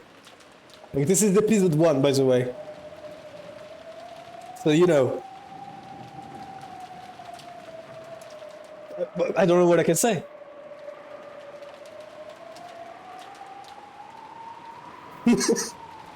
Without a doubt. Certainly. This was clearly the witch from that day. Beatrice. The witch that no one but Ian Shannon could see in the past finally held a form, and that arrived openly as a guest through the entrance hall. Beatrice. Sama. It has been a long time! Gammon, the furniture. Cackle, cackle, cackle. It has been quite some time. Gammon tried to remember to be polite to this guest for the time being.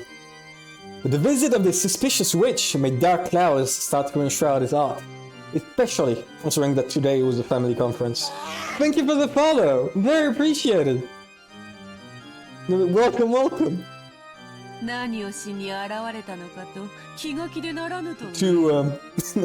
Beatrice. Amazing.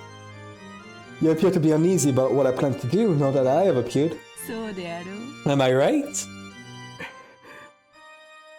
Shannon didn't force an answer. This witch probably reads minds. Sure. Whatever you say. So it's pointless to go through the trouble of saying it out loud. Of course, she could read even his inner resistance. The witch giggled at Shannon's childish defiance. I came to fulfill my final promise with Kinzo. Your final promise? Musa Master? You know what the Canon should do? He should stop speaking and only speak in his mind. And then Beatrice will look confused and wonder why he's not speaking. Because she can't read minds. Because she's not Beatrice. And then Kinzo a mountain of gold. When Kinzo gives that up, it will be returned to me with interest. I came to accept that interest tonight. I don't know what you're talking about. However, uncertainty began to gather in his heart. We should stop thinking. Yeah, that's not what I meant, but it is also very accurate. If he just realized he could quit his job, that would fix every single problem Canon had in his life. You know I'm right. You know I'm right.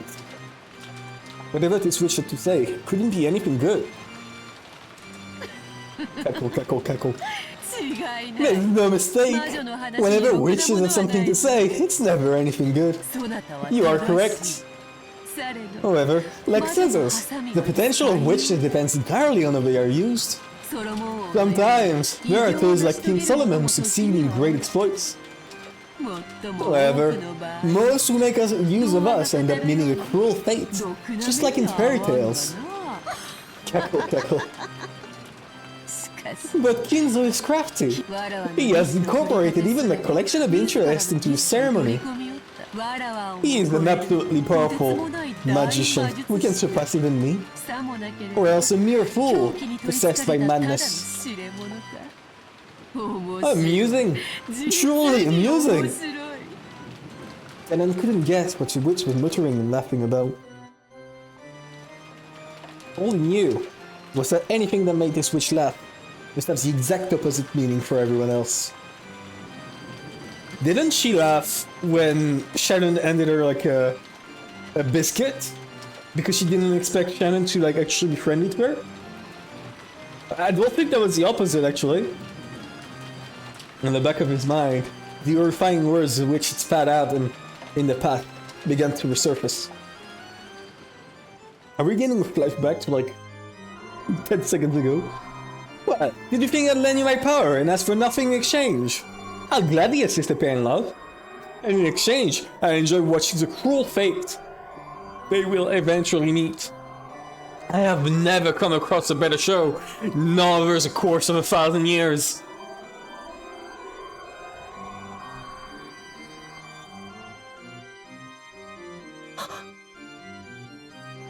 Could it be? That's you? Keckle, Keckle, Keckle. Behold the Sweetfish River running from my beloved hometown. You seek the Golden Land, follow its path downstream in search of the key. The witch suddenly began to recite a bizarre poem. It was something he remembered hearing. Yeah, it's a riddle. Could it be the witch epitaph? There was no mistake. It was the epitaph that accompanied the portrait. Okay, this might be silly. This might be silly, but I want to see if he didn't like misspeak.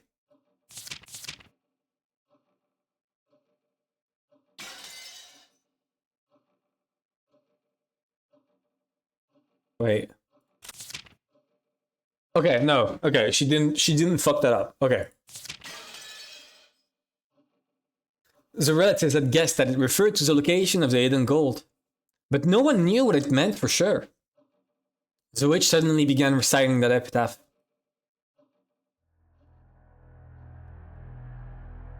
One day, the eyes on that portrait are going to move, and that's gonna spook the shit out of me. Kanan, since you have furniture, I imagine you heard about it from Kinzo. The day when everything will be returned to the Golden Land has come. Rejoice! The day when you will be freed from the shame of living as furniture has finally arrived. I believe you've wanted that for a long time. To furniture, which finds no value in its own existence, merely existing day to day must be nothing but agony. To those with souls, this world is worth clinging to. Those without souls find this world to be full of nothing but suffering. Cackle, cackle. Complicated expressions flitted across Kanan's face. This was the day of release that Kanan had been looking forward to. However, the coming of this day had been mercilessly sudden. And for some reason, he didn't like the hateful tone used by this witch as she informed him of the coming of this long-awaited day of rest. Kanan couldn't even decide what emotion he should be feeling. Why do you not rejoice? Could you actually have some regrets left in the real world? As mere furniture? I have no regrets, because I am furniture. Cackle, cackle, cackle. Terrible joke, Gucci pants. You truly are a model specimen of furniture. Oh nice, oh nice. However, it won't be any fun if you have no regrets at all. Are you saying regrets or you find pleasure? That is correct! Most witches who live for 1,000 years get tired of life. In order to escape boredom, I rub people's face with fruit and brandy and cook them like cakes. I find humans dancing through a oppressive face inside of an oven to be so very entertaining. Cackle, cackle. You see, I'm actually a tad famous in this regard. So much so that rare guests come from far away to see my skill at cooking. Perhaps this is something that mere furniture cannot understand.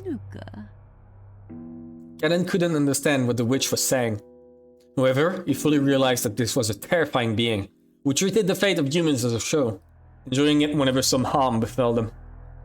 However, furniture has no soul or life, much less a fate. Pitiful furniture does nothing but serve until the end, until the day of a release from the real world. To furniture like that, the witch, who had come to release them from everything, was a being to be received with overflowing affection. Even though the day Kanan should have been waiting impatiently for it come, he was confused by his own inability to accept it easily. You could have just quit your job, man. Okay, I'm gonna move on with that. Why was it? The face of Shannon, the person he loved as a sister, rose to his mind. And for some reason, Jessica's face did too. Nug. Shannon bit his lower lip hard enough that it hurt. Thinking about Jessica like that was something Furniture must never do. Even though he thought he'd know that. Even though he'd complained about Shannon's relationship. Why was it that Jessica rose into his mind at a time like this? Because you're in love. He felt a little shameful of his own naivety. And to forget about Jessica, he turned his thoughts to Shannon.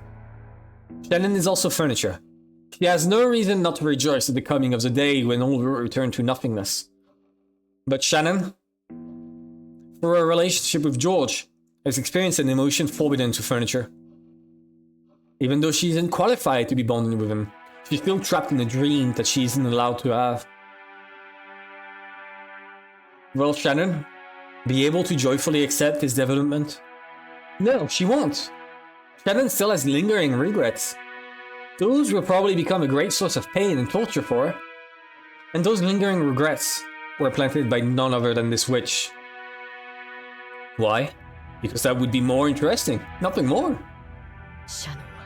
This day, that Shannon should have been waiting impatiently for, will probably be a harsh burden for her, giving her emotions that she must never experience. I thank you for granting me, us, Furniture, the day of our release. And I hate you for making this day so difficult for Shannon to accept. I wanted to make you suffer from her regrets as well, just like Shannon.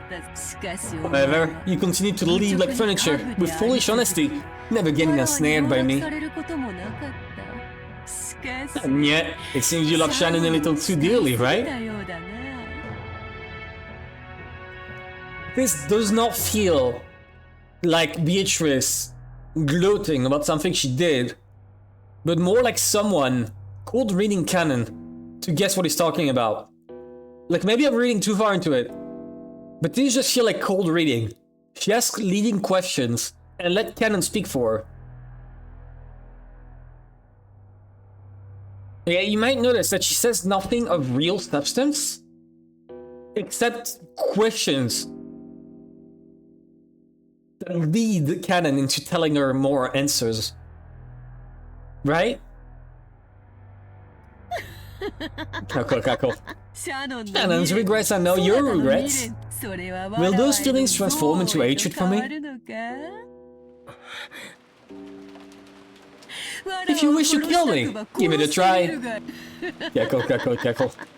Kingdom's Furniture, you should have at least that much power, right? However, if you kill me, then the day of rest from Furniture will not come for all eternity. Would you bear to leave with that? What do you mean? He isn't a slave. He can't quit his job. They make that clear like many times. The orphans from fucking house come work for 3 years and then fuck off permanently. Most of them fuck off permanently. Shannon and Canon are oddities. But we're not slaves. They can't just leave. He can bear to live with that because he can just give a letter of resignation and fuck off permanently. I'm still upset from that. Canon, stop being dumb. Quit your job. Kill her. That's all I'm saying. Kill her. We're truly capable of resisting when I try to release you. Cackle. Kneel. What? Kneel and kiss my shoes. Otherwise, I will leave this place. I'll go back and never show myself again for all eternity. So, Canon, you think you could bear to leave like that? If the door to the Golden Land is opened, your life as Furniture will end. If you desire, it can even give you life as a human. After that, you'll be on the same level as Jessica. Surely you want to experience the taste of love. There's no point trying to hide it. After seeing Shannon indulging the seat of sweet love, you grew jealous. You are sorely tempted to know the taste of love. Cackle. Stop it! Are you trying to ensnare me again? Be reduced to a toy for your amusement. おもちゃになり果てたりし。ほう Oh, 馬車の then I will be satisfied with Shannon alone. まいた種 After all, you aren't the only one who was implanted with a seed. 時には実を Even 結ばぬ fruiting 果 plants 実も sometimes fail to bear fruit after all. 鍵を手にせ The し one who 者 obtains the key must then travel to the Golden Land in accordance with these rules. 第一の On the first twilight, offers the six chosen by the key as sacrifices. On the second twilight, those who remain shall tear apart the two who are close. 寄り添う二人を引き裂け The witch recited the epitaph again. Why did the music stop? It was so sudden, diverged so strongly from the current topic. However, that challenging smile made it seem almost as though she was using that epitaph as a threat against canon. わから Do ぬ you not understand? この碑文の For the ceremony of the epitaph to succeed, at the second twilight, two who are close must be offered as sacrifices. It could be any two who are close. Husband and wife, or even a pair of lovers. According to the rules of ceremony, who will be selected is up to me to decide on the whim. No. Are you implying that Beatrice is the key? No. That's not true. Wait. There's no way that she is the key. There's no actual way that she is the key.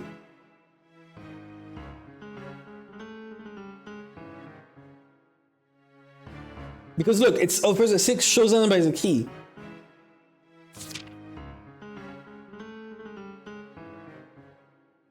Look for the shores, the 2 will tell you of. Or could it apply to Beatrice? What of this could apply to Beatrice? Okay, there's a fish aroma. Okay, behold the sweet fishy river. Like, the fish aroma plays when Beatrice shows up. Maybe that could be a hint, I don't know. That's going too far. No, I don't think the music name matters.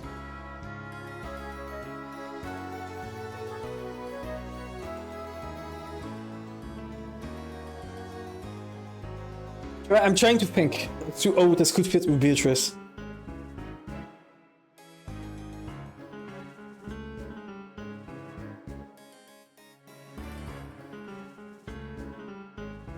But what village?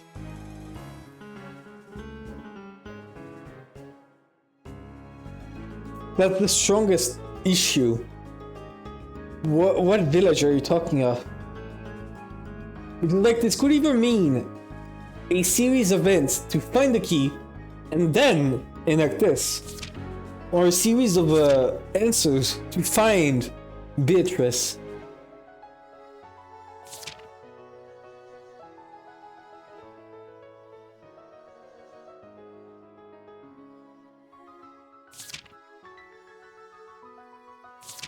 This is bizarre.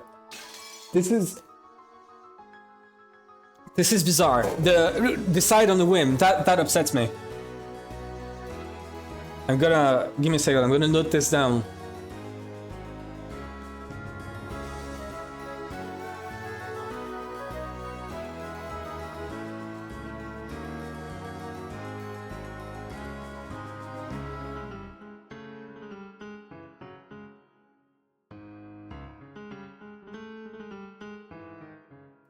Okay. We're gonna pick this color here. Fill. There we go.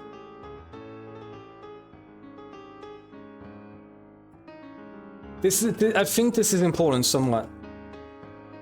Here we go.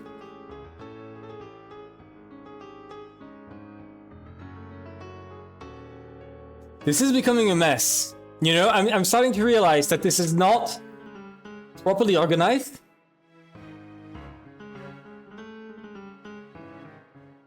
But I can definitely find my my footings there. I'm gonna lower the size of this because this is too big. 50 should be good. No, 50 is too small for a line that important. 60%. Yes.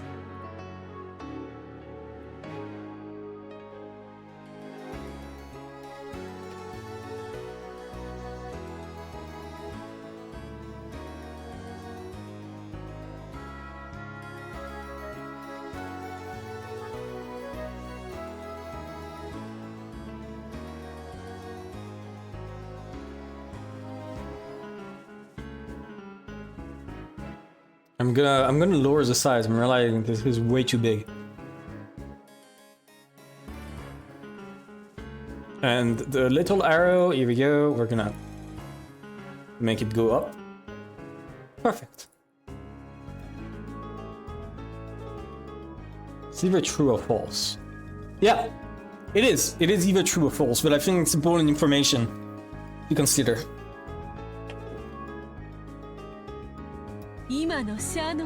Don't you think there could be no more fitting sacrifice for the second Twilight than Shannon, as she is now? Cackle, cackle, cackle, cackle. You dirty! Canon realized something. Until today, it thought it'd given up everything else and lived as furniture, acting like furniture. But in reality, that was not true. He loved Shannon too dearly. Therefore, when Shannon was in pain, Canon shared in that. If only Shannon had continued to live as furniture, indifferently, like Canon, without any regrets in this world, he wouldn't have had to be in such pain. The witch planned to toy with Shannon, who had known the taste of love. No, whom she had taught the taste of love, as she killed her. She wouldn't be welcomed into the Golden Land and granted a compassionate release. Instead, if the witch had her way, she'd be used as a sacrifice, subjected to the utmost of torture and pain, and possibly turned into a human foundation for this evil ceremony. But that is the resurrection of all the dead souls. He would come back. And this witch would probably make Shannon meet this horrible fate, for no reason other than it was amusing to her. Furthermore, she was threatening to do this so that she could make Canon, who had never submitted to the witch, finally give in. It was that simple. In the end, though he had tried to resist the witch and avoid pleasing her, he had only made things more amusing for her. After all, it was furniture. No, a toy. They were nothing but toys meant only to distract her from her boredom. Damn! Oh, are you supposed to read this as 2 syllables? Damn. Why would you say this? What will you do, Canon? If you kneel, I might refrain from shooting Shannon as sacrifice. See? Cackle, cackle, cackle, cackle. I've always wanted to make a toy like you someday. Surrender someday. Cackle, cackle. Without even a fragment of elegance, the witch near Canon laughed indecently. That's right, she predicted Canon's submission, even before he'd made the decision himself. Okay, give me a second to check something.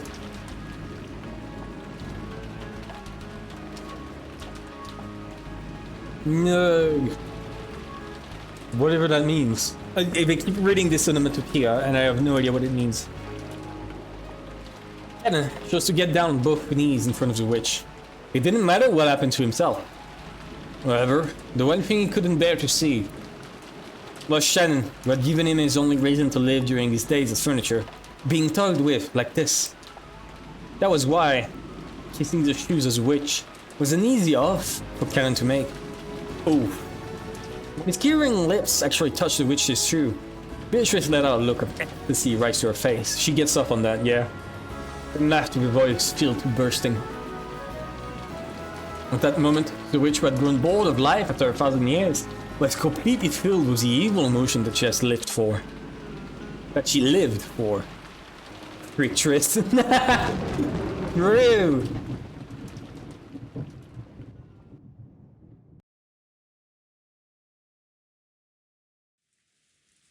What if Beatrice was freaky and instead of killing people, she made people kiss her shoes? Right? What if? That's the scenario of episode 2. When lunch ended, the relatives moved to the parlor. I would.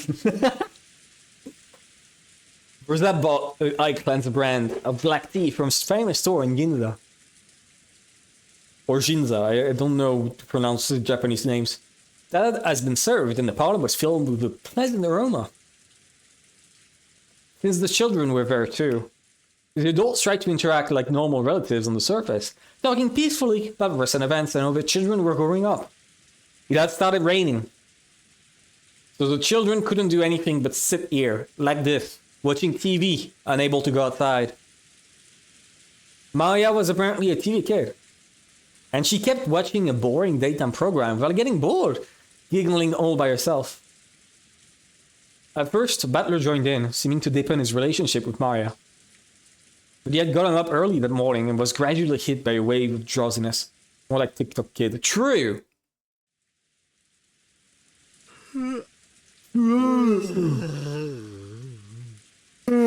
Fuck.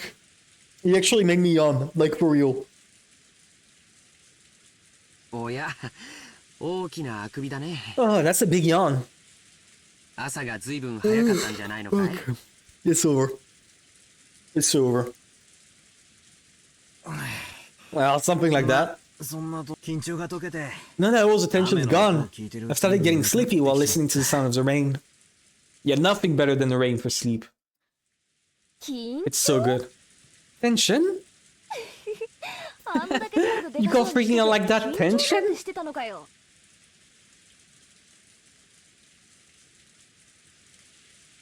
You don't see it, but I'm squinting my eyes really hard. Okay, new theory. What if the Beatrice we see is Jessica? And to give her an alibi, this is Beatrice. Right? Have you considered that? Have you considered that? I don't think you did. I don't think you realized. Jessica's face is amazing. It is nice, yeah. 一応 At least it is for me. Wow. Better gave another great yawn and slowly lay down on the sofa. He really did look tired. I gotta scream. I keep yawning with this shit. Joel and the others had tried talking to him, thinking it was a sign of boredom. But when they realized he really was sleeping, they decided to let him be. My. They say that if you lie down right after eating, it will become a mackerel. What? Is that a joke in Japanese? Stop kidding around. Good said we'd be having cough steak tonight. And make it mackerel steak. Kumasawa-san. He looks pretty tired. Could you get him a blanket? Oh, here you go. Kumasawa brought a blanket over from the shelf. The large parlor wasn't cold, but the air had gotten a little chilly. When Butler took the blanket, he immediately wrapped himself up in it like a turtle. You really were sleepy. When would you like to wake up? I'll wake you. Nah, I can't say I've got any particular requests. You can wake me up if you need something from me. And if you don't, just let me sleep forever. Night. Huh? Butler sleeping? A nap? A nap? I'll do it too. Okay. It's rare to see a child excited by a nap. I gotta say, it's very funny, or like when you're a child, when you're like 10, your parents tell you to take a nap, you can't accept it, you hate it. And then when you're like 20, 25, you grow older, taking a nap is like the best thing in the world, and you want to take one like as soon as you can, as often as you can. It's crazy. Hey, Maria. Butler's sleepy, so you gotta leave him alone. Kumasawa-san, could you give us another blanket? It was doubtful whether Maria really wanted to take a nap. She probably saw Butler wrapped up in a blanket and wanted to do the same. Cute. When she received the blanket from Kumasawa, she joyfully wrapped herself up in it and set up a camp again in front of the TV. Eesh! Just when we finally gathered all the cousins together after 6 years. This guy doesn't have a clue that he's the main guest of this family conference, does he? I can still hear you. We took it easy eating lunch. There's even a typhoon and rain outside now. Since I've got nothing to do, that means it isn't my turn yet. I wonder about that. If you have a passive attitude like that, and never do anything unless something else happens, your life will be pretty boring, right? No, that's not what I mean. How should I put it? Times like this, I like to think about it this way. It isn't my turn. If this were a play, it wouldn't be my turn to go on stage. What? Is he aware? Is Butler aware? So the best thing to do is stay on the wings of the stage. You're always the main character of your own life, right? Does he know? Does he know? I need an edit of like that one thumbnail, the does he know one, but with Butler's face on it. I'll try and make that later, but I need something like this. It's very important. Why are you acting like you're in a supporting role? You've got to move by yourself and get up on the stage. That's not what I mean. I'm trying to say it's not my turn yet. Sorry, I'm sleepy. My mind's a mess. Give me a break. What was that sound, Butler? Not kidding. You're so sleepy you're spouting nonsense. Let's leave him be for now. Hey, I can't let him get away with saying crap like that. You're always the main character in your own life. I've got serious issues with Butler saying. He's just half asleep. Don't take him too seriously. It's just that lack of guts. You know, not wanting to go on stage just because you think you can't be the main character. Something about it just pisses me off. Okay, Jessica. You are the main attraction of your concerts. You are the one leading everyone else. Jessica. You say this, but you are the main character, like literally. She's the main character in my life. No, but like, look, he literally is the main character. She is speaking from such a dumb position. He literally is.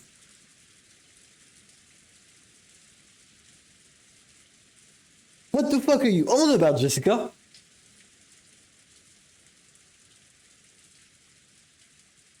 With this eyes, Jessica gazed out the window at the grey rose garden obscured by rain. When she put her forehead up against the glass, the pleasantly cool sensation seemed to chase away memories she was trying to forget. So, it just wasn't your turn yet? Is that it? Then, just when will you get up on stage? In that case, who the heck is the main character on the stage? Me? I'm the one. I'm overseeing the entire situation, and people are watching me, so therefore... Oh! We're back there! Dang! It's like you think you can do whatever you want! What the hell is all this? It's so screwed up! Cackle. I was merely amused that your reason for denying me was based on whether there were 18 or 19 people. I'm just straight changing my opening move. No more. Your greatest basis for denying me is simply that I wasn't laid out as a piece on the game board. So, all I have to do is start by focusing on the queen, like this.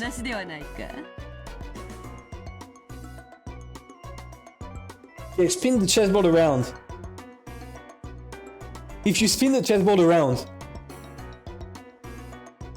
the fact that she wants Butler to focus entirely on the queen means that in some way he wants Butler to not pay attention to the rest. Right? When you put in front of him such a powerful piece and show it from the start, you want him to ignore pieces you have behind, other things that you don't realize yet, that she's not pointing out. Right? I'm saying there must be something she's hiding there by revealing that piece. Isn't opening the road for the queen on your first turn one of the classic moves in chess? Quit playing around. There's no way I can accept something like this, right? The witch came in, walking right through the entrance hall, you say? Don't mess with me. What's this? In the last game, I gave you incredible freedom in making your moves, correct? This time, all I'm doing is moving my pieces in response to your moves. Are you already giving up? Right at the start? Hey, you bastard! Don't mess with me! Like hell I'd give in! Great move, go ahead and just move wherever you like! Okay, so your turn's far from over, is it? You move wherever you want. Form a huge battle formation while you still can. I'll definitely withstand you. I'll definitely corner you. Come at me as best you can. I don't want you to have any excuses. You aren't even close to making me accept something like a witch. That's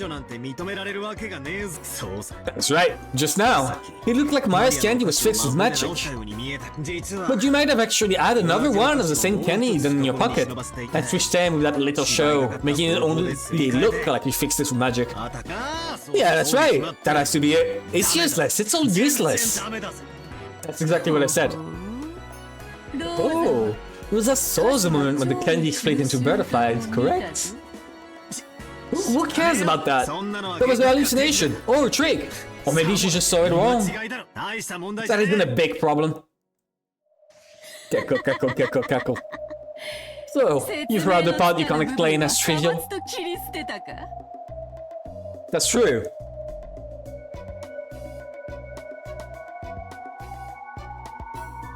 I've been doing that several times. Like I did that with closing the chain. Just went, oh, there's gotta be a mechanism, whatever. Let's move on with the rest. I don't know. Oh, she closed the chain.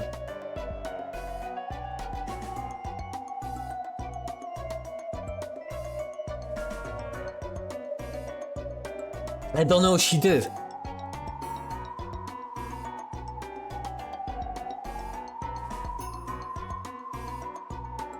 Okay, let's keep going.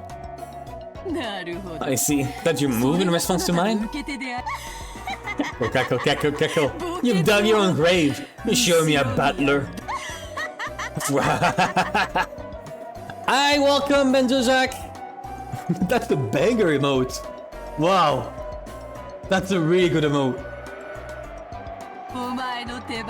We have the version with here. This one's banger too. The OG Sprites one. I love the OG Sprites, they're good. It still isn't your turn yet. Allow me to make my move for a little longer. It has barely begun. The turn of the witch. Yo, this is cool. I'm really happy to see how this pans out. What will Battler do? Absolute cinema.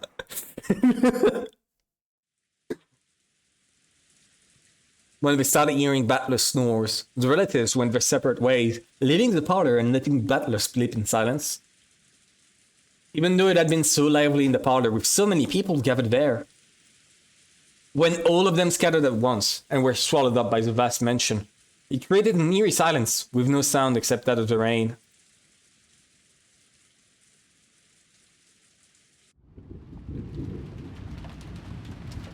What will Beatrice do? Nope.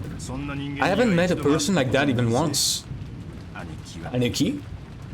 I haven't met them. Kiri-san, is that true? Even I only greeted her briefly when she came into the entrance hall. She looked like she was a bit over 20. I told her my name, but she didn't tell me hers. She was being guided by Genji-san, and I saw her go up to the second floor. So it'd probably be faster to find Genji-san and ask him directly. Still, what a strange turn. The mystery woman had spoken to Kiri. Without naming herself, she knew that Kiri should have had a vague idea as to her identity. That brought someone to mind. And then there was their look-alike, the witch in the portrait. Did the portrait change?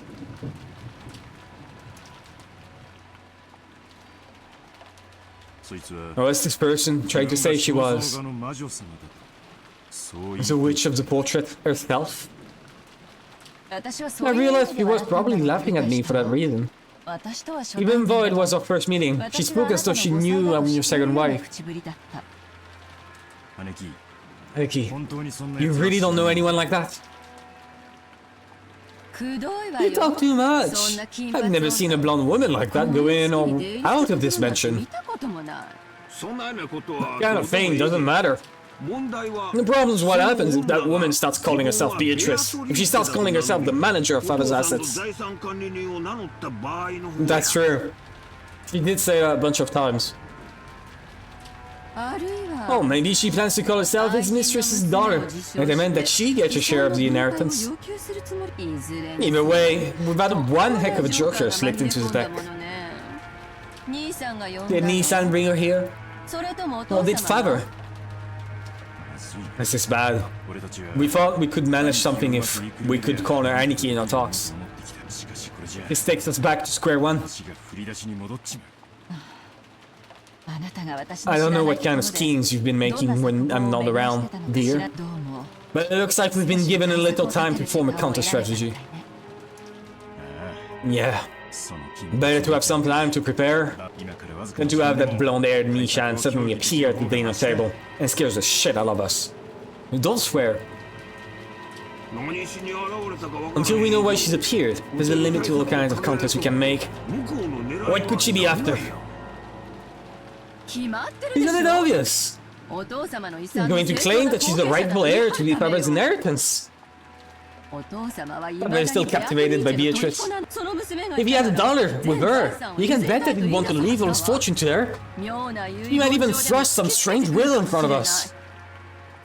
If we take it to court, we could probably claim a quarter or half of it. But it will probably be impossible to divvy out inheritance until that's settled. We can't have that. Right, did I put it on the chart? No, it's not on this chart. Wait. Right, it's on the chart 1. That put the everyone in this room is in great need of money. Something like that. And the same goes for Rosa, right? Neither can you, Rudolph. Each one of us needs to gather money quickly for our own reasons. It's our biggest weak point. So, what are they after? Kiri, can you guess? This is all news to me, but it sounds like we're starting from the premise that we've got an urgent need to collect money, right? Therefore, more than anything else, they needed a lot of money right now. Yeah, wait. I got it saved. Give me a second. It's right here. That's my first chart. I'm gonna show it. That's my chart for episode 1, right? With my final guess there. And I put it right there, along with the drawing of George. Here, without exception, every one of them, more than anything else. Wanted a lot of money right now. Okay. Oh, timely, Kiri. True.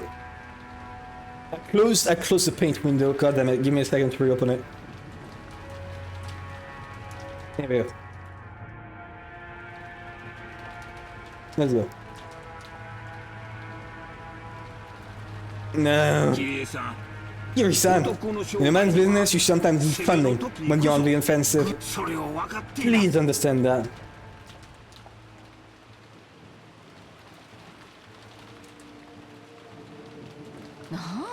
What's this, Rudolph? You didn't tell Kiri-san about it? Sorry, I wasn't really hiding it. Actually, it was kinda... It's alright. If you decided this wasn't something you needed to tell me about, I won't press you about it right here. What's more important is finding out what this golden witch is after, right? Yeah. Now that you know what we know, can you see how the enemy might come at us? Wait, okay. Another question. Right? The entire point, all of this, is on one hand, to retrieve everything But on the second, the witch shall revive. Is she not revived? Did she lose her powers? Is this what they're trying to tell us?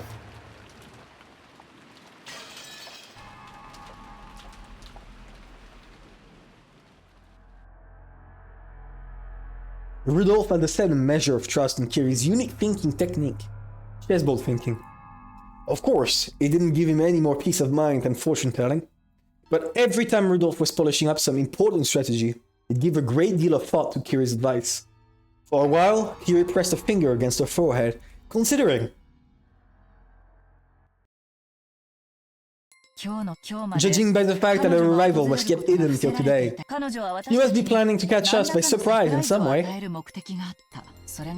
We can't tell for sure whether these are assets or being recognized as a relative. Her coming was kept secret until today, which probably means she didn't want to take any measures against her. Something we might have done if we'd known beforehand. That's true, they did spend a lot of time planning their attack on the cross. Her goal is probably something that could be hindered if we were to take measures against her. Understand?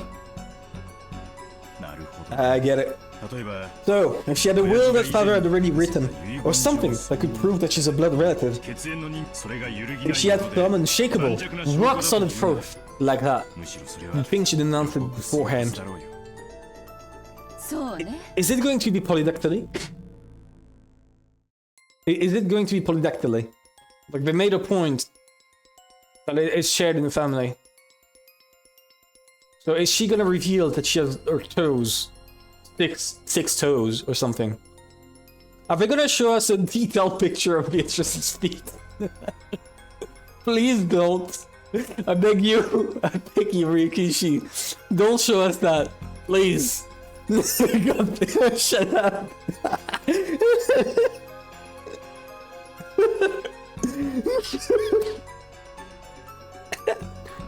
That would be so fucking good. That would be so fucking funny. I swear to God. This is just ruling at the thought. It's like Quentin Tarantino with like feet. Every fucking film, every fucking movie having a feet scene. But except this time it's Beatrice. Umineko if it was good. True! That's right. On the contrary, since we're in a position to doubt her, she would have brought a lawyer on our next purge and thrust some completely undeniable proof before us. True. Okay, give me a second, I'm gonna drink water, my throat is parched.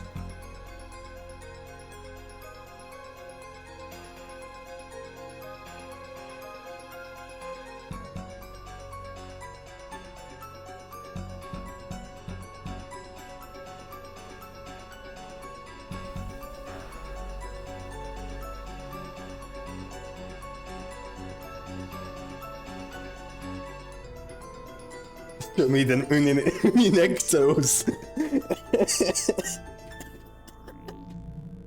Oh my god. I don't know what's happening with the chat today, but I've been fucking dying the entire stream.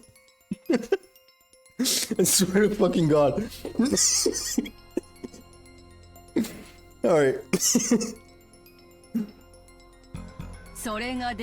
If she could, yeah. So, the mere fact that she's launching a surprise attack shows that our foe can't win with a frontal assault. Makes sense. Does it? The trump card can win no matter what. It's best to play it out in the open. If you play it in a roundabout way, you might end up working its impact. Wait. Battler said it's not his turn to extend stage. Is it gonna be Kiri? Is Kiri gonna be the center stage? Oh my god, please. Please make Kiri the main character in this episode. Please. I would love that. That would be so cool. Keeping to the conclusion, we can probably expect to be faced with some huge surprise. Something related either directly or indirectly to the inheritance problem that's on everyone's minds. Our opponent probably plans to overhaul us, simply by the impact of this shock. However, no matter how great the impact might be, it cannot be absolute. In other words, you have enough leeway to take advantage of this. You've really got brains. Even understanding just this much is really reassuring. In other words, you're telling us not to get sucked into our opponent's face. In the end, it's an extremely simple conclusion. No matter what our opponent brings up, we should deal with it calmly without rushing things. This is just the very first step in the art of negotiation. You really can't say you predicted your opponent's thoughts with justice. Come on. Just like usual, that was pretty good. You know that we know we've got a little leeway to attack. It helps us relax a bit. I'm glad. Okay. I'm glad that Rudolph decided to marry Kiri. Like, Kiri is just so cool. What we don't know is though she's connected to Cross Nissan. Will it be a surprise for Cross too? Or was he actually the one who called her here in the first place? If it's the latter, that might make things very troublesome. That's right. Secretly calling a mystery woman on the day of the family conference. It would be in terrible taste, but it does feel like something Nissan would do. Aniki, let's do this. As long as she can't clearly prove her identity, we won't accept the position in any way. That would be for the best. Already, she refused to introduce herself to Kiri-san. We can't let our conference be disturbed by the statements of some unknown woman. That is a good strategy, but it feels lacking. It feels like she can't counter it by showing the head ring or something. Right? Like, I fear this is what's gonna happen. If they're gonna do this strategy, she's gonna show the head ring, and everyone's gonna be like, what? Yeah? What? Wait, no, that one was garbage. Yeah? Here we go, a bit better. There's no way, like, they're just gonna go, yeah, Nani? She has the head ring, that means her identity is confirmed. But it's not. There's something that's missing still. I think it's too easy to convince them. Not absolutely, but convince them 99%. It's too easy. Right now they need to determine, okay, that's what they're missing. They're saying, we can't accept until she shows the proof. But they haven't decided what proof she should give. Right? What absolute proof she could give. Because in essence, she could make an absolute proof that isn't actually absolute, but looks like it is, and confuse everyone. So, unless Kiri points it out, which I believe Kiri will, I think the strategy is not going to work. She might even show us proof that she's a blood relative. If she can prove Faba's blood runs through her veins, like we've imagined in the record document, there's nothing we can do. It's always possible to suspect that physical evidence has been fake. And even if it's real, in order to prove that the person in the documents is the person we see, we need to check their condition at the hospital. At the very least, it would be impossible to prove that now, on Rokujima. You're right! So, in other words, it's something like this. No matter what's shown to us now on Rokujima, it can't be accepted as truth. We can't believe anything until the typhoon passes and they prove it to us at the proper place. Yes, but no. You need to determine what would be absolute. Like, you need to determine this. If she turns out to have, like, even a lawyer or an expert with, like, all the proper credentials, who comes up with, like, a machine, like, it's not impossible. It won't happen because this is like far-fetched and impossible or crazy. But it could happen that she just shows up with an expert, a fucking medical team, a machine that allows them to like verify this. A phone that allows them to contact other people outside the island, etc., etc. They can't just say there is no possibility for absolute proof. And I bet she's gonna show an absolute proof that turns out to be bogus, but that they end up convinced of. Right? I bet this is how it's gonna pan out. Giggle. He's spotting all kinds of holes and stuff like this. He's Anaki's specialty. We'll be counting on you. Oh, you're joking! You'll be helping too! We need the money. We need it quickly and a large sum. Our families are all tied together in this. As if we just stand by and let some suddenly appearing mystery woman destroy the inheritance we're after. Rudolph and Eva always formed a united front as siblings at times like this, sticking by the idea that their own inheritance might be snatched away by an outsider. Yuri noticed how indomitable they looked, shook her head slightly, and gave a small sigh as she gazed out the window. Outside, it was still raining heavily, and everything was grey, having lost all vibrance. The lush garland that the sun had shone on earlier now felt like a lie. For some reason, the words Eva said a second ago kept repeating in Kiri's head. So in other words, it's something like this. No matter what's shown to us now on Rokujima, it can't be accepted as true. There was an odd nuance to those words. At that moment, the island was closed off by the typhoon and isolated. They had access to no public institutions and no hospital. So on this island, no matter what manner of proof related to the outside world was shown, it will always be possible to call it a lie. It would be impossible to prove that something was the truth.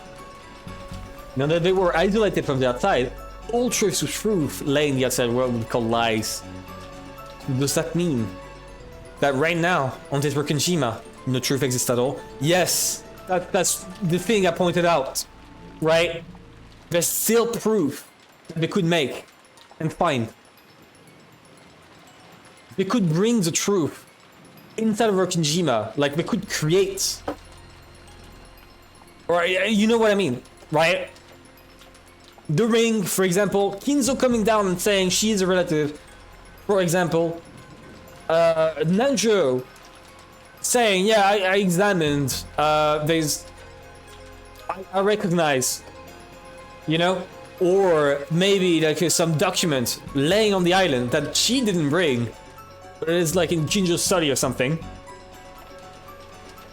You know, there's ways to bring truth inside the island. Does it mean that everything will not be ruled by lies alone? It almost gives the illusion that we've left the human world of truth, and I've been shut away inside another world, one of lies. You remembered that woman's appearance one more time. You remembered both what she had looked like and the witch of the portrait. On this island, witch has been cut off from the world of humans and shut away in the world of non-humans. A non-human being has come to visit. Kira couldn't think of the smile that had appeared on the woman's face. Anything other than a potent misfortune. I get the feeling my chessboard thinkings missed the vital premise. One that would be necessary to understand that misfortune-bearing smile.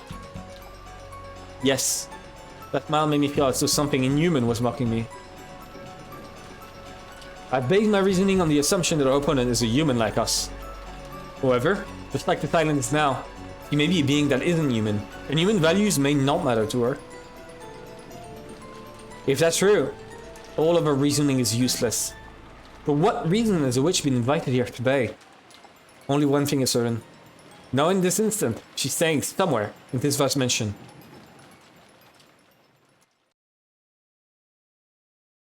Somewhere what? Finish your thought, Kiri. Kiri, your thought.